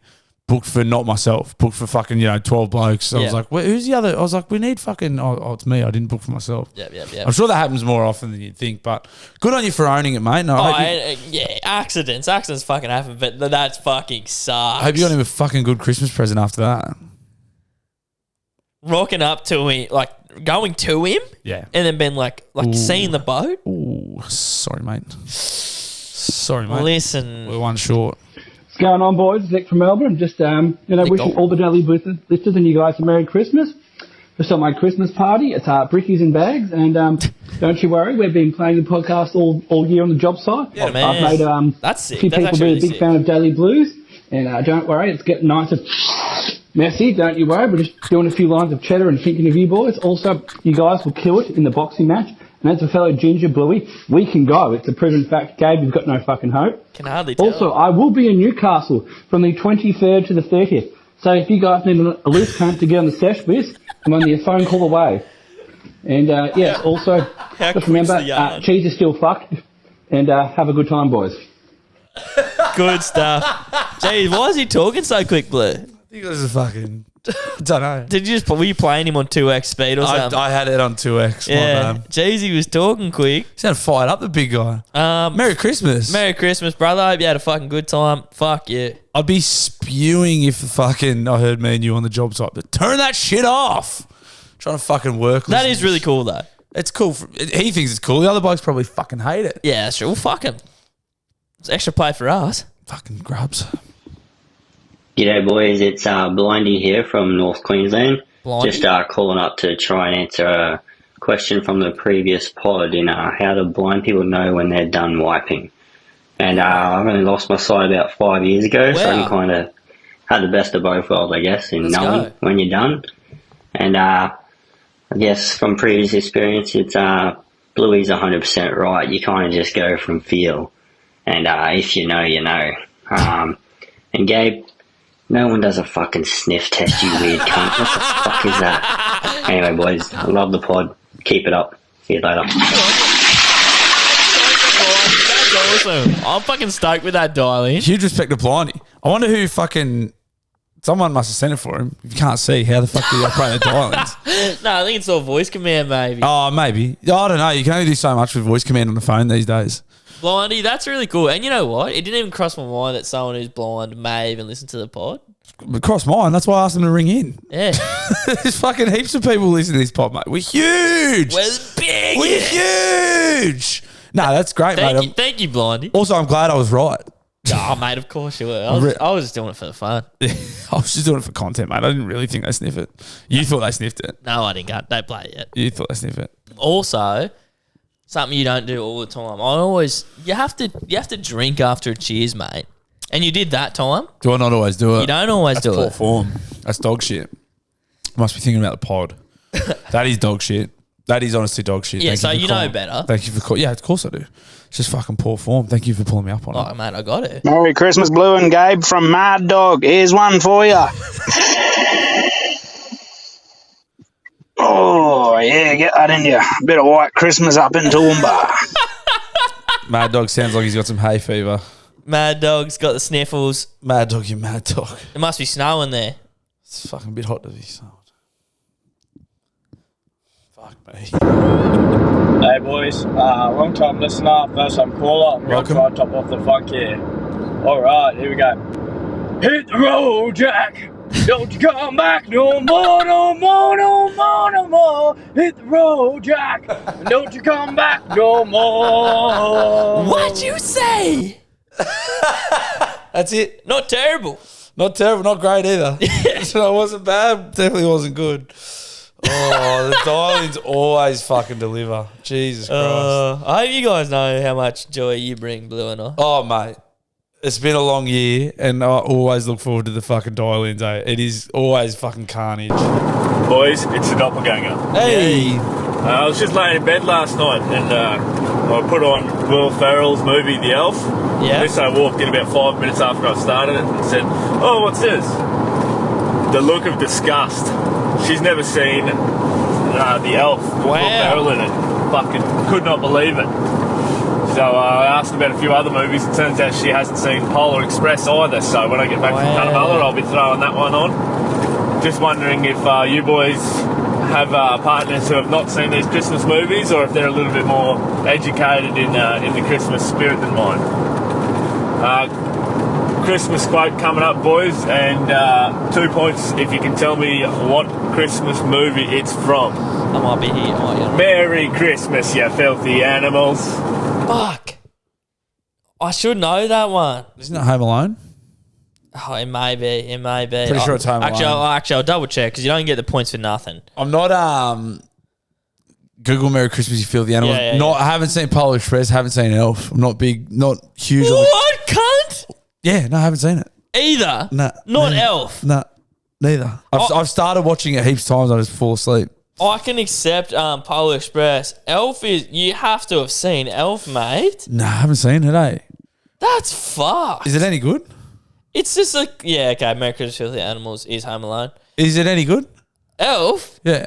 Like, as far as like family Christmas movies, it's goated, bro. Yeah, but like as a movie, I don't know. I fucking like. So you don't. So like, I don't have a family. So like, what do you mean? I was like, am I going to just sit there by myself and watch Elf? All I'm saying is your mum should have put Elf on. When did Elf come out? I don't know, but my mum put Elf on. Bro, I was probably fucking 18 or 19 when Elf came out. All right, hold on. I'll get it up. I'm 31, mate. I know, which is actually pretty crazy. So there's a very good chance I was like 20 when Elf came out and I was like, this is fucking gay. I'm not watching it. Came out in 2003. Okay, so what are we now? So 20 years ago. Oh, so I was 11. Fuck, is it that old? Yes, bro. So I got bad parents. Yeah, essentially you have fucking bad parents. You should have seen Elf. They got a bit to answer for. Polar Express, on the other hand, like you can give or take on. Like it's a kind of weird, honestly. Like it's a Christmas movie that has like a lot of fucking cult following, and like if you like Christmas movies, you have to have seen it. But it's really weird. Yeah, I don't know. There's a lot of movies I probably should have seen but haven't. Elf. I did start watching Elf probably 3 weeks ago, and then I was like, I don't know. Yeah, well, like if you're, see, it's a bit sad, but like the older you get, obviously you do lose a bit of Christmas spirit in terms of just it's not as a special time of year because you used to believe a fucking magic man came to your house. If I'm watching a Will Ferrell movie, I'm watching Old School, I'm watching Anchorman, I'm watching. Like, I want to watch a classic. A very funny movie. Yeah, I don't know if I'm going to take the time to sit there, especially now. I'm 30. Maybe if I have kids of my own, I'll be like, all right, let's watch Elf. But you're not in the family comedy world. Oh, don't press play yet. I've got something to say. Yeah. Do you ever have an issue, and I think some listeners will, is I pretty much can't watch anything without my missus. Like, if I start watching a TV show or a movie, like, I'm in trouble if I watch it without her. I got drilled because... the missus had that it was Harry Styles' "Don't Worry, Darling" on. It looked a bit. Is this a show? It was a movie. Okay. It was Florence Pugh and Harry Styles, and it was a bit of a psychological. There's a bit going on. And I just had that massive weekend. And I was like, "This is a bit much for me. I'm going to bed." Just gone. It was on just the other day, and I was like, "I'm not watching this. I'm going to bed." And she blew up. She's like, "Don't want to watch a movie with me?" I was like, "I don't want to watch that movie." No, it was like. Harry Styles just, mate, in the first 15 minutes of the movie, Harry Styles chewed this bird out twice. And I was like, and then like the chick, it was very weird. It was like, it's obviously like, it's set in the Hollywood Hills and there's like a cult theme. And I was like, I can see, then there's like a guy that like, this bloke's going to fuck a few of these guys' missos. I was like, I'm not in the mood for this. I'm going to bed. And you're in trouble. Then I was in trouble. Yeah. I was like, Yeah, there's no winning. Yeah. And then we'll watch like The Prestige, which is a fucking gun movie. On the phone. And she's on the phone. I'm like, you don't want to watch the fucking good movie and we've got to watch Harry Styles fucking chew this bird out and I don't know. I was like, I'm very much similar. I'm like, what are we doing here? What are we doing here? Oi, mate, if I'm watching a movie that Miss I won't like I'm in trouble if she's not there to watch it. But if she's there to watch it, scroll. They just need to. They just need to be next to you. They just need to be next to you, bro. I know you's listening. I know you're feeling this. We're gonna get in trouble for that. Yeah, well, my Great was work. just out there, so she might have just fucking heard it, mate. Great work, mate. We're both in trouble. G'day boys, Lockie here. A bit of a Chrissy story. We would do as a bunch of mates a keg race on Christmas Eve. Nice. Yeah. 2 years in a row. Recent ex, I woke up pissing up her back 2 years in a row on Christmas morning. So yeah, that's my Chrissy story. Chrissy Cheers, mornings. guys. This might be a double up. No, it's not. Yeah, pissing on him Christmas mornings rough. Like being hungover. I mean, everyone's Dudley, where I played footy this year, and the Beaches Hotel. There's a lot of pubs that are renowned for their Christmas Eve piss up. Yep. Like people having fucking big ones on Christmas, like getting in at like 3 a.m. Yeah. It's great. I love it. I love the idea of being violently hungover on Christmas. It's funny. It is funny. It's fucking funny as fuck. Probably going to do it myself this year. I'm pumped. No one's coming over to mine till like midday, 1 o'clock. Like it's fine. I'm going to be fine. You know what's funny about me and you, bro? It's like some people are raised to be dads and some people like are raised to be uncles. And like me and you fit the uncle category perfect. I feel like I've got uncle written all over me because I don't like kids, but I like them. I like being around my mates' kids just long enough to be fun. And then any more than that, and it's like, well, now I'm over it, so I'm not going to be fun. Yeah, mate, I love my nieces so much. Yeah. I love being their uncle. I'm not ready to be a dad by any stretch, but like, the more I think about it, like, we fit that mold. Yeah. Of like uncle. Yeah. Yeah. My sister, my missus' sister's got a kid. He's like 1.5, 2 now. He'd love you to bits. Bro, I love him to bits for that weekend. Yeah. And then as soon as I'm like, all right, I'm starting to get over it now. Also, being uncle's like the easiest job because like you get to do the fun shit and you can just leave. Just FIFO, fly and fly out. Uncles are FIFO, aren't they? Yeah, That's great. so fucking funny. Pissing on your missus on Christmas Day would be the perfect way to make sure she was angry at you for the whole day. There's no... Till you go back to work. Imagine firing... Imagine I've never done that. I've never pissed a bed with my misso in it. I know you have one. I've shit the bed with her in which it. is debatably worse. Not even debatably. It's worse. It's worse. But it wasn't on Christmas. No. That's catastrophic. Imagine if it was, you know how like, because the another thing that fucking sucks when you've got a missus on Christmas, which thankfully I haven't had to do ever, is the travelling round. So if your missus' family are from Sydney or something, then you've got to do the morning up here and then fucking sit down the whole day in the fucking car. Yeah. Bro, imagine if you'd slept at the in-laws and then pissed the bed at the in-laws. Yeah. And then you and it's almost understandable because like if you're surrounded by their family who you don't know that well, you're more likely to just sink piss. Well, yeah, because you've got to be personable, make conversation, but then also like imagine coming out and you know what? I kind of think that like the father-in-law is probably going to be like, that's funny. If you pissed it, like you would like to think so. Hopefully, you're at the stage where the father-in-law or an uncle or a fucking brother or a cousin actually realize looks after you and he's like, "You're a fucking piece of shit. Have another stubby." Yes. Fuck, how you feeling, dickhead? Yeah. Bang, get back on the piss. Yeah. Hopefully, no one gives you a hard time because that would be a long day if they're off you. If they're actually off you for pissing the bed, that's going to be a fucking long cunt of a Christmas day. I'm not doing it this year, but my missus family's in Albury, which is like really close to Melbourne. Like if I was to fuck up there and just get blind, and if I had to piss the bed there, like, are you kidding? Like you've pissed in someone else's bed. It's not your bed, bro. You only met him for the first time. And you're pissing in their bed? Like, they have to clean it, the sheets, you have to face them. Everyone there knows you've done it. That's insane, bro. Yeah, hopefully a couple of family members are cool enough to be like, it's all good, bro. It's all good. Lockie has doubled up here. He sent us another one. G'day, boys. I'll just back up Delta Bravo there. My old man owned car dealerships his whole life. Had a bloke come in and test drive a single cab the van one day. Went out 9 in the morning. Dad's locking the yard up at the end of the day and goes, fuck, that car hasn't come back. So he's sitting there, he's calling the bloke, no answer. All of a sudden, the bloke drives back in at about 6 o'clock at night, throws in the keys and goes, thanks for that. And he goes, oh, hang on, let's talk short, let's negotiate. You like the car, don't you? And he goes, no, mate, got the job done, see ya, and walked out. Wow. So Delta Bravo rang up last week saying that his old man was as fucking tired of 2 coats of paint, and he was moving houses, and he went to a car dealership Got and a van. test drove a fucking van to move his house, and then took the van back. Outstanding. Yep. Apparently more common than you think. Love it. I do. It's fuck, bro. If you were just like about to, if you own that dealership or run on it or whatever, and someone hasn't brought back your car, you think you'd be sweating a bit more bullets, wouldn't you? Surely you got a mate with a ute that can give you a hand. Anyway, whatever. Apparently it works. I like it. I like it. know. I really do. I I like it. But also, fuck being the mate with the you. Yeah. Sorry, this fucking real. Fuck, man, I hate social media. Is this cunt gone up? Yeah, it has. Okay, so it's still on my fucking home screen. So fucking. Because I've already seen it. Yeah. Fucking pissed me off. Great work. Hate social media. Has a podcast. Yeah, I fucking hate having to fucking maintain the cunt. Torture. Need a manager, man. Pay someone one day. That's a Luke, plan. Gabe, young fella calling in from Melbourne. Oi. I was just listening to the most recent podcast, and I heard a fella call in about a pub in Adelaide called The Gov. Now, I was in Adelaide with a couple of the boys for a soccer trip a few months ago, and I was pretty blackout drunk, I won't lie. And in my drunken rage, I apparently decided to get onto the strippers. So that was a good photo to wake up to in the morning from the boys. I do call myself young fella for a reason, so I'll send you through these pictures, but for legal reasons, I'm 18. Just keep them to your eyes only.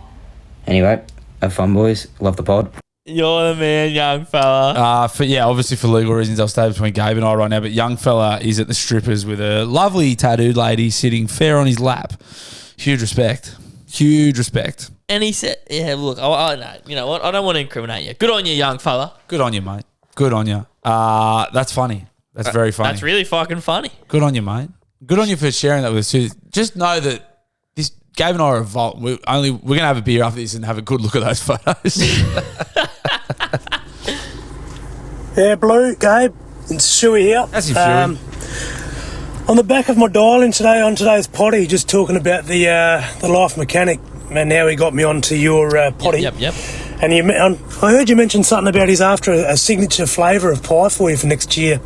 So it got me thinking. I thought one of my favourite things in the world is when you go to the pub and they got the spicy buffalo wings with the blue cheese dipping sauce. Probably not your go-to there, Gabe. Correct. But anyway, how good would that be in a fucking pie? Blue cheese is interesting. Spicy buffalo chicken with blue cheese. It's so good.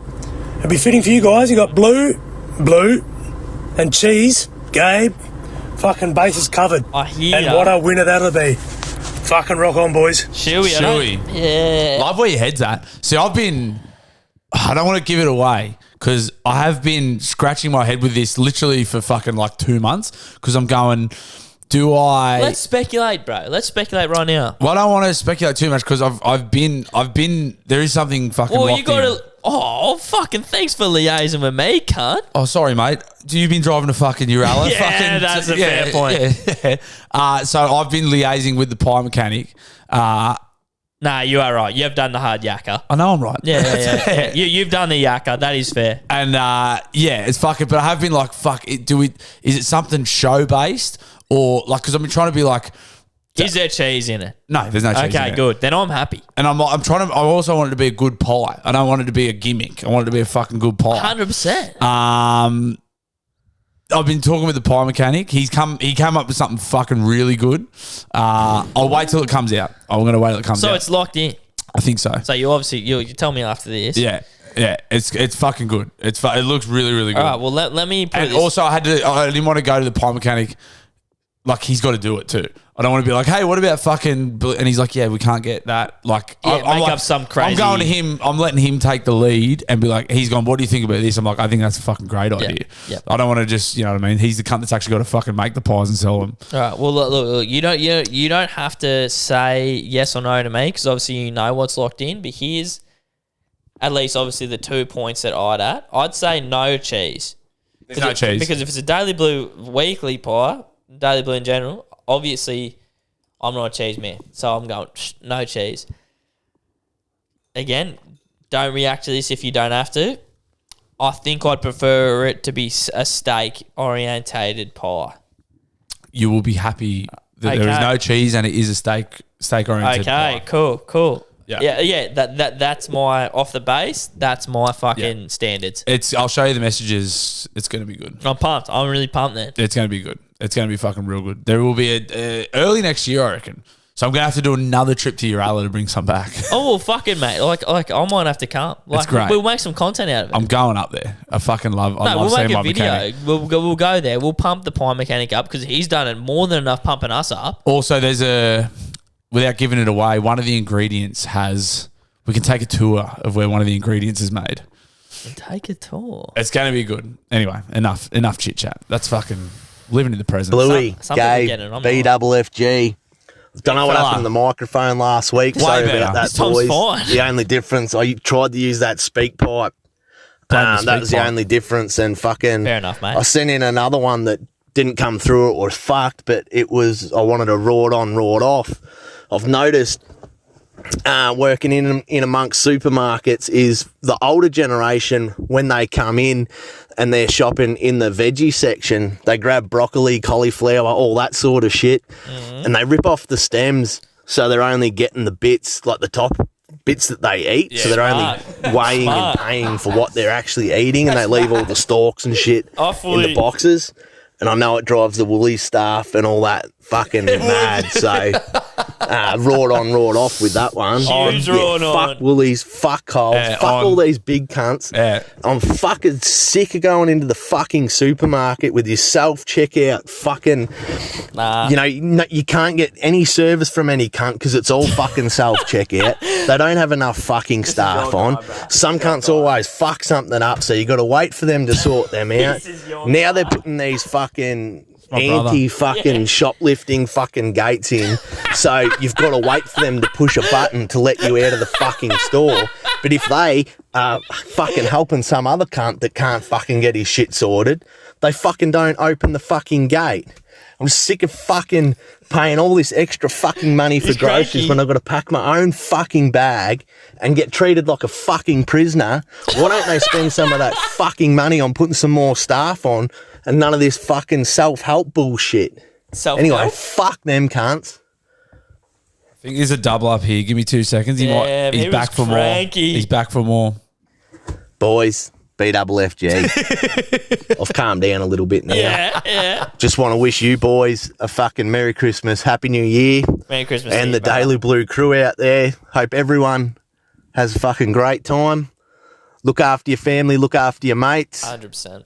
Raw it on. We'll catch us all next year. Love you, boys. Love you, mate. BFFG, good stuff. So, love the intensity. Could not agree more with everything that he said. The Coles and Woolies post record profits. You got to check your own bags.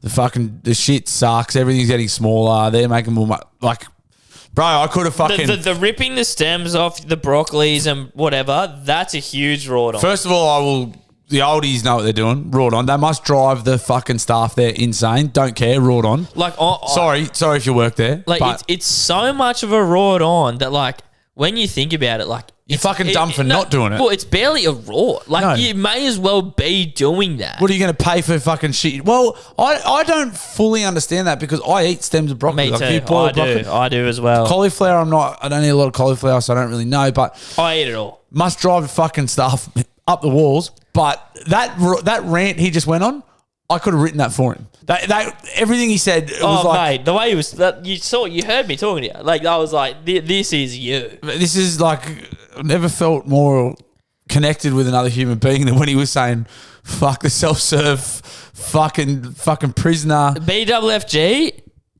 here's my one stance, and obviously Bluey won't agree, but like, you don't have to self-serve. You do have the option. You do, but you are kind of snookered to a degree in that there's only ever. I don't think I've ever seen more than fucking 3 cunts operating tills. Oh, mate, I'll say 2. Sometimes you are like, it might be quicker. I still flat out refuse. I won't use them. If I'm buying a chocolate bar or a fucking Powerade or a, you know what I mean, like 1 or 2 things, self-serve, I will never with me miss. Like, if you're buying, first of all, it's a pain in the fucking ass. That's crazy to me. It's funny the difference between our generations, but like, it's obviously what they wanted. Like, they do realise that they're training the next generation. Yeah, of course it is. They never thought, oh, we're going to bring this in, everyone's going to love it. Yeah. They know. It's the same with everything. They go, there's going to be pushback. We're training the next gen. Then, eventually, no one's going to remember any different, and we'll only have to employ 2 people. I'm trained. Like, I'm in the generation that's trained. Yeah, I'm in the BWFG generation where we're going to start like fucking ripping these things out of the ground. Someone serve me. I'm going to start ram raiding fucking Coles and Woolies and just knocking these things out of the ground. I can't believe that you mostly get someone to scan it for you. That is really crazy to me. Mostly is an understatement. It would be 99% of the time.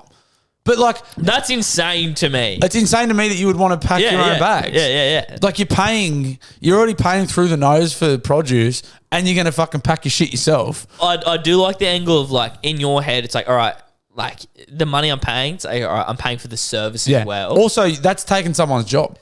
Like that. No, I know. Yeah. I do know. I know you know that. Yeah. And you're not like support, but like they're fucking dog cunts, mate. But here's the other thing with your thing, they still charge you for the bags. Mm-hmm. You're still getting charged for the bags, bro. Which is like, people blew up about that when it happened. Fuck. So the stat came out the other day. It was something about they're losing a record amount to shoplifting at the moment. I was like, good. Yeah, They fucking should be. Fuck them. Oi, dude, I used to, like, when I was fucking solo dolo, and I still do, I hated paying for bags. But I would do my grocery shopping, I would just carry it all. Yeah. Really? Yeah, wow. But obviously, like, you do big shops. I'd be like doing half-time shops, but like, I would just carry it. Yeah. But now that I've got a missus who's sensible, and like, I fucking thank God every day for her. Like, she's someone who's on top of shit. You need that voice of reason. She's bought bags. So whenever I go shopping, I take the bags with us. The other thing, sometimes you misjudge it. Like the most common scenario where that happens is you misjudge it, and you're like, I'm just going in to get pasta sauce, and then you're like, fuck, I need, like, not you, but like, no, but once you're in there, you're like, oh fuck, I actually need. Oh, this pasta would be better with, and I fucking need garlic and cheese and fucking loaf of garlic bread to go. And then you're like, oh shit, I haven't got a bag. I don't want to pay 30 cents for a bag. I can carry these. Oh fuck.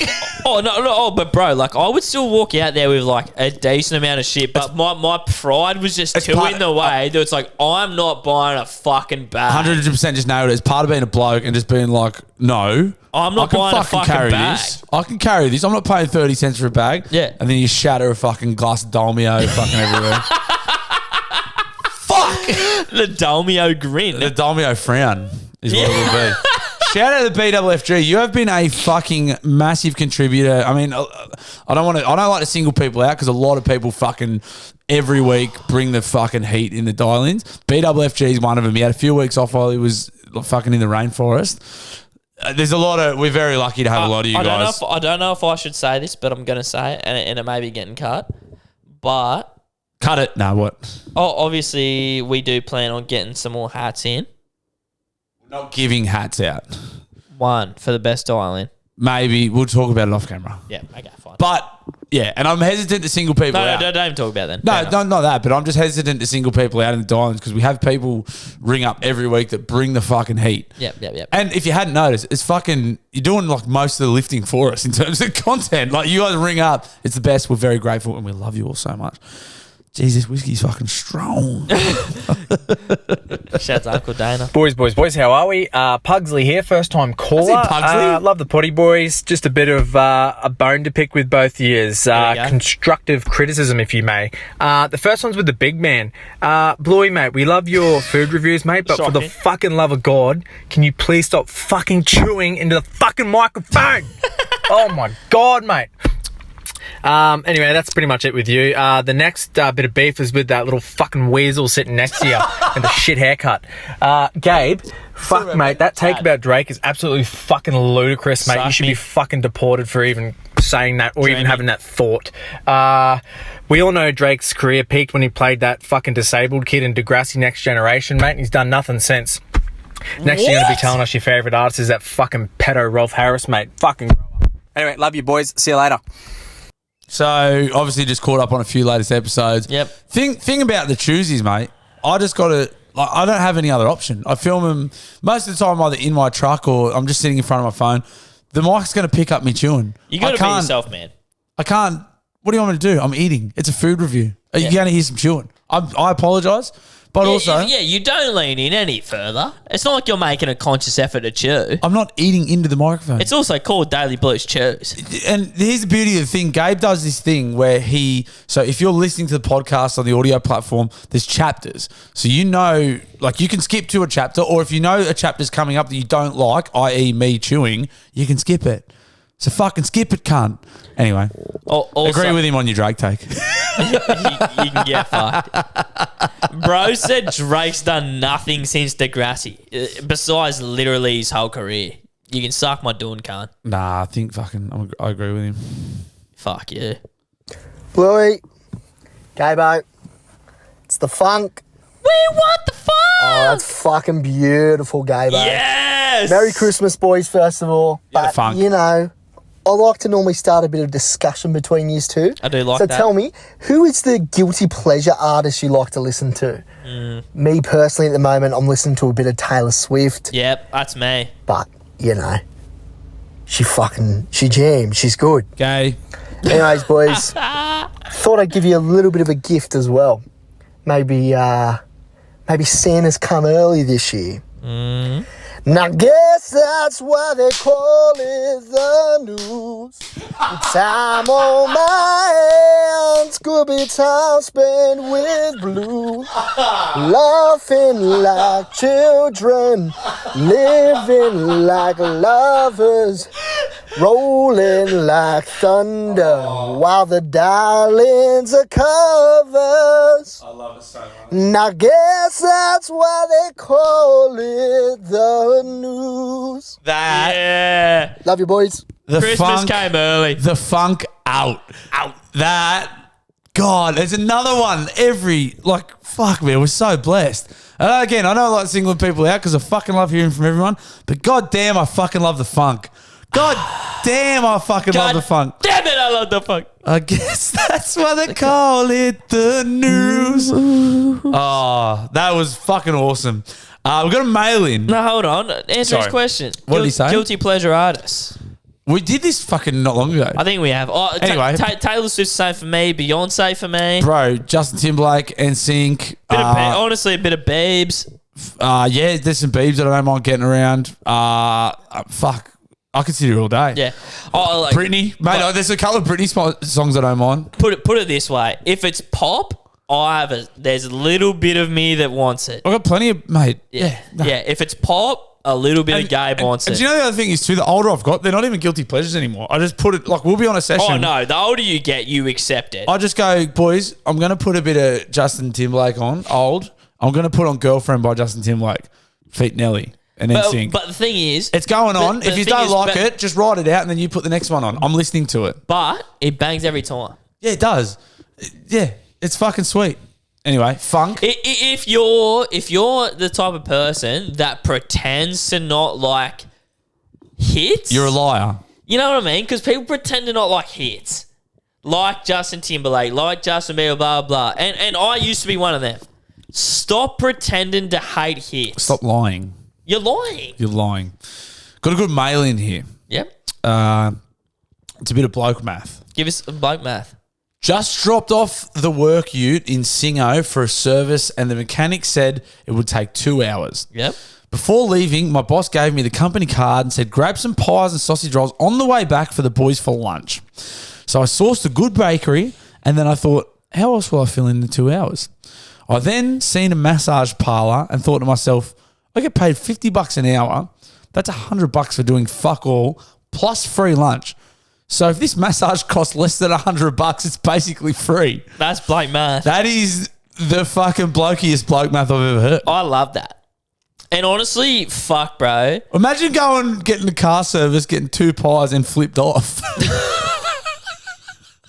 Where did he say he was getting flipped off? Well, that's what you do at massage parlors, mate. That's what you do at massage parlors, game. Oh, is that what you don't just get normal massages? No, I think it was one of the ones that flip you off. Yeah. I'm assuming so. That's a weird assumption, man. Well, actually, you're right. I shouldn't assume that. Maybe. Yeah, no, so that's where your head's at. Maybe he just has some lower back pain. But I'm assuming. Let's call a spade, bro. He's in Singleton doing a pie run. He's fucking getting. This is the kind of bloke that gets flipped off. Yeah, bloke math. Respect, brother. Love that. Love that bloke math. Bluey, gay boss. It's the Cameron Park Calm Dumpster back again. Just had a story. I'm just on my way home. Second last night shift of the year. Respect. Fucking upper. Respect. Yoo! Get it done, son. Anyways, had a story. Fucking Christmas lunch about a week ago. They done Christmas lunch there at work for crib time, and fucking get up there a little bit late, and all I got was a bit of chicken skin, one slice of ham, one slice of turkey, and 2 prawns. And that afternoon I went home with the shits. Like, not angry. Well, I was angry. I was fucking rapeable, but the shits. Oh, diarrhea. I was fucking shitting everywhere. I had a fever. It was fucked. Anyways, a bit of a carry on too. Newcastle Link Road. If any of you cunts are jogging along the Link Road, I'm going to hit you next time. Also, bring back the local news, please. Right up. There's not enough local news, mate. The rest of that, fucking hilarious. Yeah. Come on, so respect. So he got food poisoning because he got to the Chrissy food late. There would have been some like hot prawns, hot chicken that just got left out for long enough to get a bit of fucking bacteria. Yeah. Dirty fucking fitters using their hands. That's funny. That sucks. You got sick, mate. I'm glad you're okay. Jogging on the Link Road is insanity. There's literally gyms, bush trails. There's so many safer places to go for a fucking run, especially with how hot it's been. Yeah. That's absolutely insanity. Warranted blow up. Local news. Yeah. We did the local news segment early on in the pod. Maybe for like 6 episodes. 5, 6 episodes. And I was like, fuck, man, do you reckon anyone gives a fuck? I don't know. I would do it every week, but I was like... If there's good enough Newy news, we will put it in the news. But like the sort of thing is like Newy is kind of... Like today, for example, right? I'll tell you what my Newy news would have been today. The ocean bath's open. Newy bath... Right. There's only like a fraction of people that give a fuck about that. And we can only make that so interesting. I probably could make it pretty interesting. I probably should have put that in today. Yeah, well, by sounds of it, you probably should have put it in. Do you know what? Cameron Park Cum Dumpster, noted. And I will make a concerted effort to put that in the news. It won't be its own segment, but we'll try and put it in the news. I'll try and get it in. And do you know what? Worst case scenario, I'll just put a good spin on it. Yeah. I'll say, here's something that happened in Newy, and here's how we're going to make it funny. You know what? We just got to try a little bit harder. Yeah. You know We're what going to I put did? some effort in. I took the easy option and just stopped doing it. That's on me. I'm glad you noticed and called me out on it. That's how we're going to get better. But I'll be real, mate. There's not always good Newy news. No. Most of the time, it's just fucking people getting hit on the fucking Link Road. I'll be honest. That's so good. That's heaps better. That's so sweet. That's heaps more my speed. I remember the howler being sweeter than it was. I'm still going to obviously demolish the whole bottle, but I remember the howler being... what that's got about peanut. I remember the howler having the same kind of banana fucking energy. Anyway. Maybe Still they love water it down just for a bit. Yeah, anyway, that honestly... Back to back. How good's the sheepdog? The sheepdog hates better.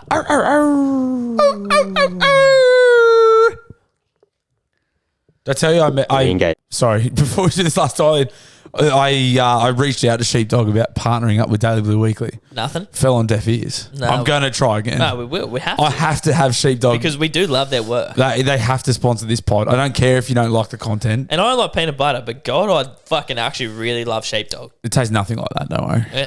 Well, I'm drinking it, cunt. Ian, Gabe. How's it going, boys? Shane here. Shane-o. So much for last week being my last Island of the year. Just couldn't keep away. We knew you'd come back. So my family have a tradition every Christmas where my dad and I will drive down to the co-op in Honeysuckle to get our fresh seafood. So because I live in horse country, it takes us about 2 hours to get down there. Fuck. So we leave here at about 10 p.m. on the 23rd, get down there at midnight, and we wait in line. Well, Dad waits in line. I usually just wander around Honeysuckle until the co-op opens at 7 a.m. What? Now, we get there so early because usually by 3 a.m. the line to get in there is already about 100, 150 metres long, and by 7 a.m. when it opens, the line is, I shit you not, about 1 kilometre long. What's doing? And then we get in there first thing, get all our shit, and we fuck off. So my question to you is, have you ever left somewhere super early to get in line to avoid the queue? Anyway, boys, love yous. Have a great Christmas. Shane-o, first of all, when we heard from you last week, Shane-o, this is no disrespect. Please don't take this as disrespect. But Gabe and I, when you said, this is the last time I'm calling in for the year, but Gabe and I went, he'll be back next week. He'll be back. We knew you'd come back, Shane-o. Just because we love hearing from you. You love the show. We love you. We knew you were coming back. We knew, mate. We fucking knew. Second of all, we were like the hot girl in high school. He'll be back. I wouldn't describe you or I as a hot girl from high school. Anyway.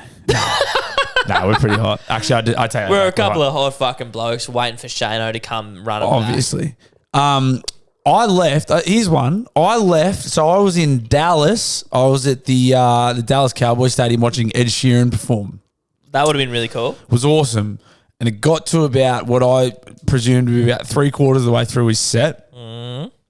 This is such a first world fucking whinging problem too. I apologise. I know how fucking... No, bro, don't preface your first world problem. What I'm saying, just cop them. So what happened was we were most of the way through the Ed Sheeran show and we had to fly to Austin, Texas the next day. Yeah. Early. And I was like, we got to leave now because there was 100,000 people there.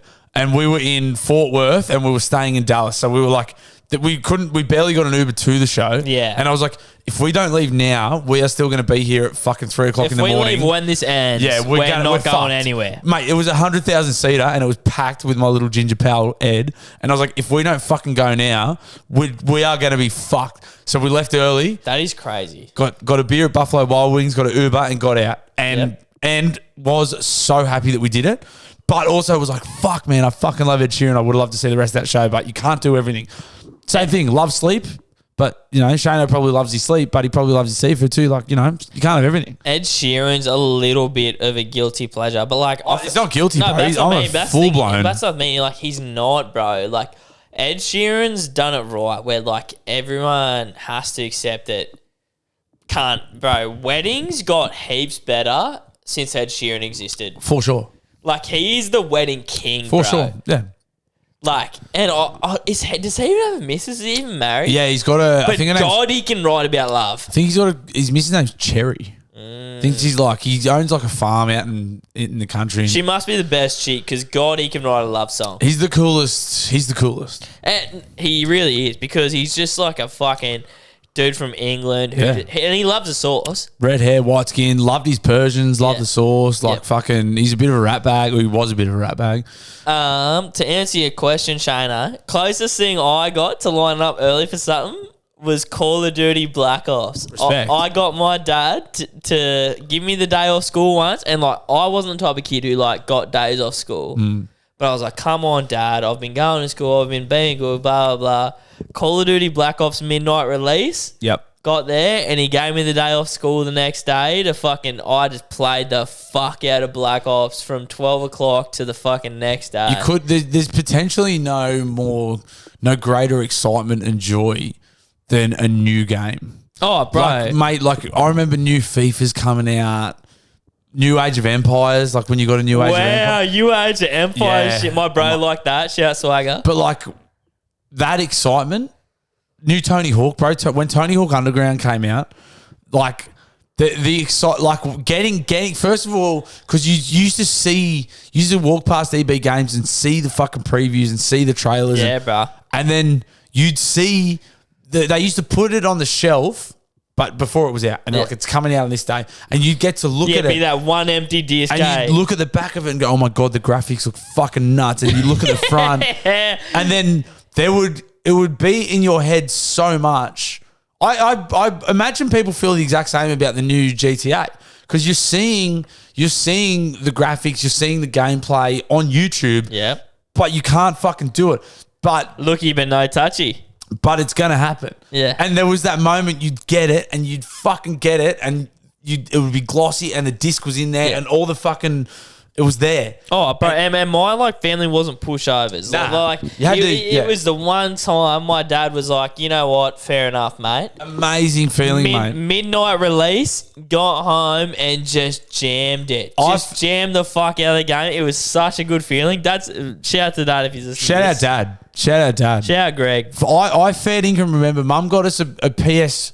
I think it was a PS2. Wow. And I could be wrong. I think it was a PS2 and it was the latest Tony Hawk, which was Tony Hawk Underground. And I remember she hit it. She was like, we don't have the money. Yeah. You're not getting a PlayStation. Yeah, and me and my brother were like, good. That's good. We were like, that's fair. And then she went, you just copped it. And she went, sake. Yeah. And I was like, bro, meltdown. Or you're not. So we got a PlayStation. I think it was a PS2 and we got Tony Hawk Underground. I remember vividly looking at the graphics on this thing, PS2, and going, it can't get better. They cannot do better. We've peaked. This is it. This is the pinnacle of gaming right now. It was amazing. It was fucking amazing. Oh, bro. Tony Hawk Underground 2. No, Tony Hawk Underground. It was just Tony Hawk Underground. Also, shout out to the parents hitting the Sykes. Oh, mate. And fully letting you believe you're not getting it that year. Well, because I can't imagine, like, not to get too deep, but like we didn't have a lot of money. No. It was a single parent household. Real, bro. No, but and then like Mum was like, we don't have the money. I was like, yeah, that's fine. She got it somehow. I don't want to speculate. No, but she got it. I don't know what she did. No, I'm just joking. I didn't mean it like that. Slurping her soul. I didn't mean it like that. But do you know what I mean? It's amazing. That's That's actually a special Christmas memory. I hadn't thought about that till right now. That's really beautiful. It's a very special Christmas memory. The Tony Hawks that I love because, bro, if you play games and you didn't like Tony Hawks, fuck you. Tony Hawk Pro Skater 4 and my cousin who was older than me. I remember he was at my house one time and like he told me one of the cheats to get like you could play as Boba Fett. Yeah, there was a Fred Durst cheat. Yeah. Fred Durst from Limp Bizkit. You could play as Fred Durst. Yeah, it's a big Limp Bizkit guy I still remember my cousin telling me the cheat to play as Boba Fett and Tony Hawk American Wasteland. Do you know that one or not? Nah, I don't know that one. See, that one was cool. Like you kind of built your own skate park. Like you had to collect bits and shit. But the Tony Hawk games, skating games are fucking mad, bruh. Simple as that. Skate games are even the game Skate. You probably were over it since Skate. Yeah. No, I was over it. Yeah. But Skate. And there's a new skate coming out eventually. I might get a PlayStation for that because they're fucking mad. The royalties that Tony Hawk must have earned from that game must have been astronomical. Bro, like lending it. I'm just going to keep talking because I'm going to Google. Yeah, you Google it. All I want to say is like the amount of money it pays to be a maverick in XYZ like is astonishing because like Tony Hawk just was the guy to make skating crazy. Like, it was like, oh, skating's mad because Tony Hawk does it. So, all of a sudden, Tony Hawk, skating's mad. Now we have a game after it. And now skating's this huge thing. But you're not going to get a Nigel Houston game. It's always just going to be Tony Hawk. They piggybacked off it because it was EA Sports as well. They did a Kelly Slater Pro Surfer. I played that, bro. Really good game. There was one, I remember a fucking map in that where you had to get over a bridge and I can never do it. It was really good. And it had all the same like metrics is like you had to keep your balance and grind and but then it got stupid. You like kickflip and do backflips on waves and shit, whatever. Which is still sick. It's sick of a game. Google's telling me that from the first 3 Tony Hawk Pro Skaters, so between 99 and 01, he made $4 million.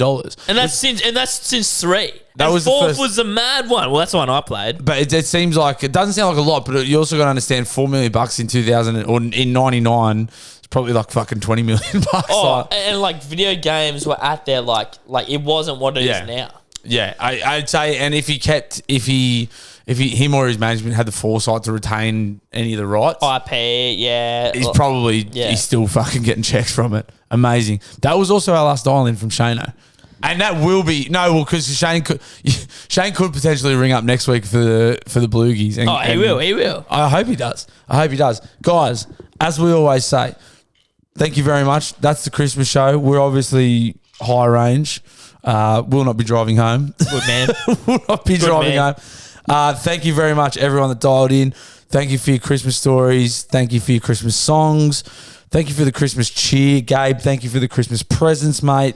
It's no problem, bro. I know you're going to do some damage to those fake Crocs, but you can sit here and pretend for as long as you want that you're going to burn them. I know you're not gonna. I'm just going to see if I like them and then we'll see. Guys, next week, as we mentioned, is our final show for 2023. We're going to have our Bluegie Awards. We would like to hear from you in the dial-ins, high points, low points, anything you want, New Year's resolutions, fucking anything you want from this year. If you think that anything crazy happened this year, say, oh, remember when this happened this year? If you think anything fucking shit happened this year, say, Gabe Blue, remember when fucking this happened this Predictions. year? Or predictions for next year. Let's get the crystal ball out for 2024. Let's have a look. Gabe and I are going to, in the Daily Blue newsroom, as we've said, we're very close to 1,000 members. Get yourself in there. There's going to be some chat in the newsroom this week regarding the Bluegie Awards. Yep. What awards, what categories, who wins them. You're going to get a say because it's the people's show. We fucking love you very much. Guys, have a fucking great Christmas. This is dropping on 100%. Friday. So we're recording this on Thursday. This is going to come out on Friday. Christmas is on Monday. Yep. Hope you're fucking drunk, hammed up, fucking prezzied up. Hope you gave some good prezzies. Hope you got some good prezzies. Oh, good stuff. Hope you're with the people you love, nearest and dearest. If you can't be, I hope you're with some good mates. And also if you can't even do that, I hope you're paying that $4.99 for Tinder fucking Pro. And that's and you know what? If you pay that fucking premium for Tinder Pro, you are a chance of getting a fuck on Christmas Day. I think so.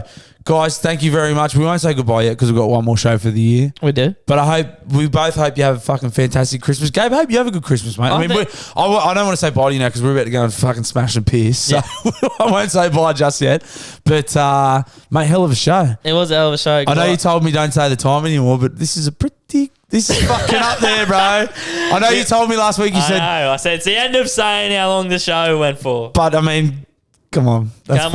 We should mention that. We had a little bit of a break, but look. Bro, that's 2.5 at least. According to ours, it's 2.5 at least, guys. That's a Christmas present from us to you. It is a Christmas present for us to you. And if you remember the Christmas present that we asked for, guys, get in the newsroom, subscribe to the YouTube. You're paro.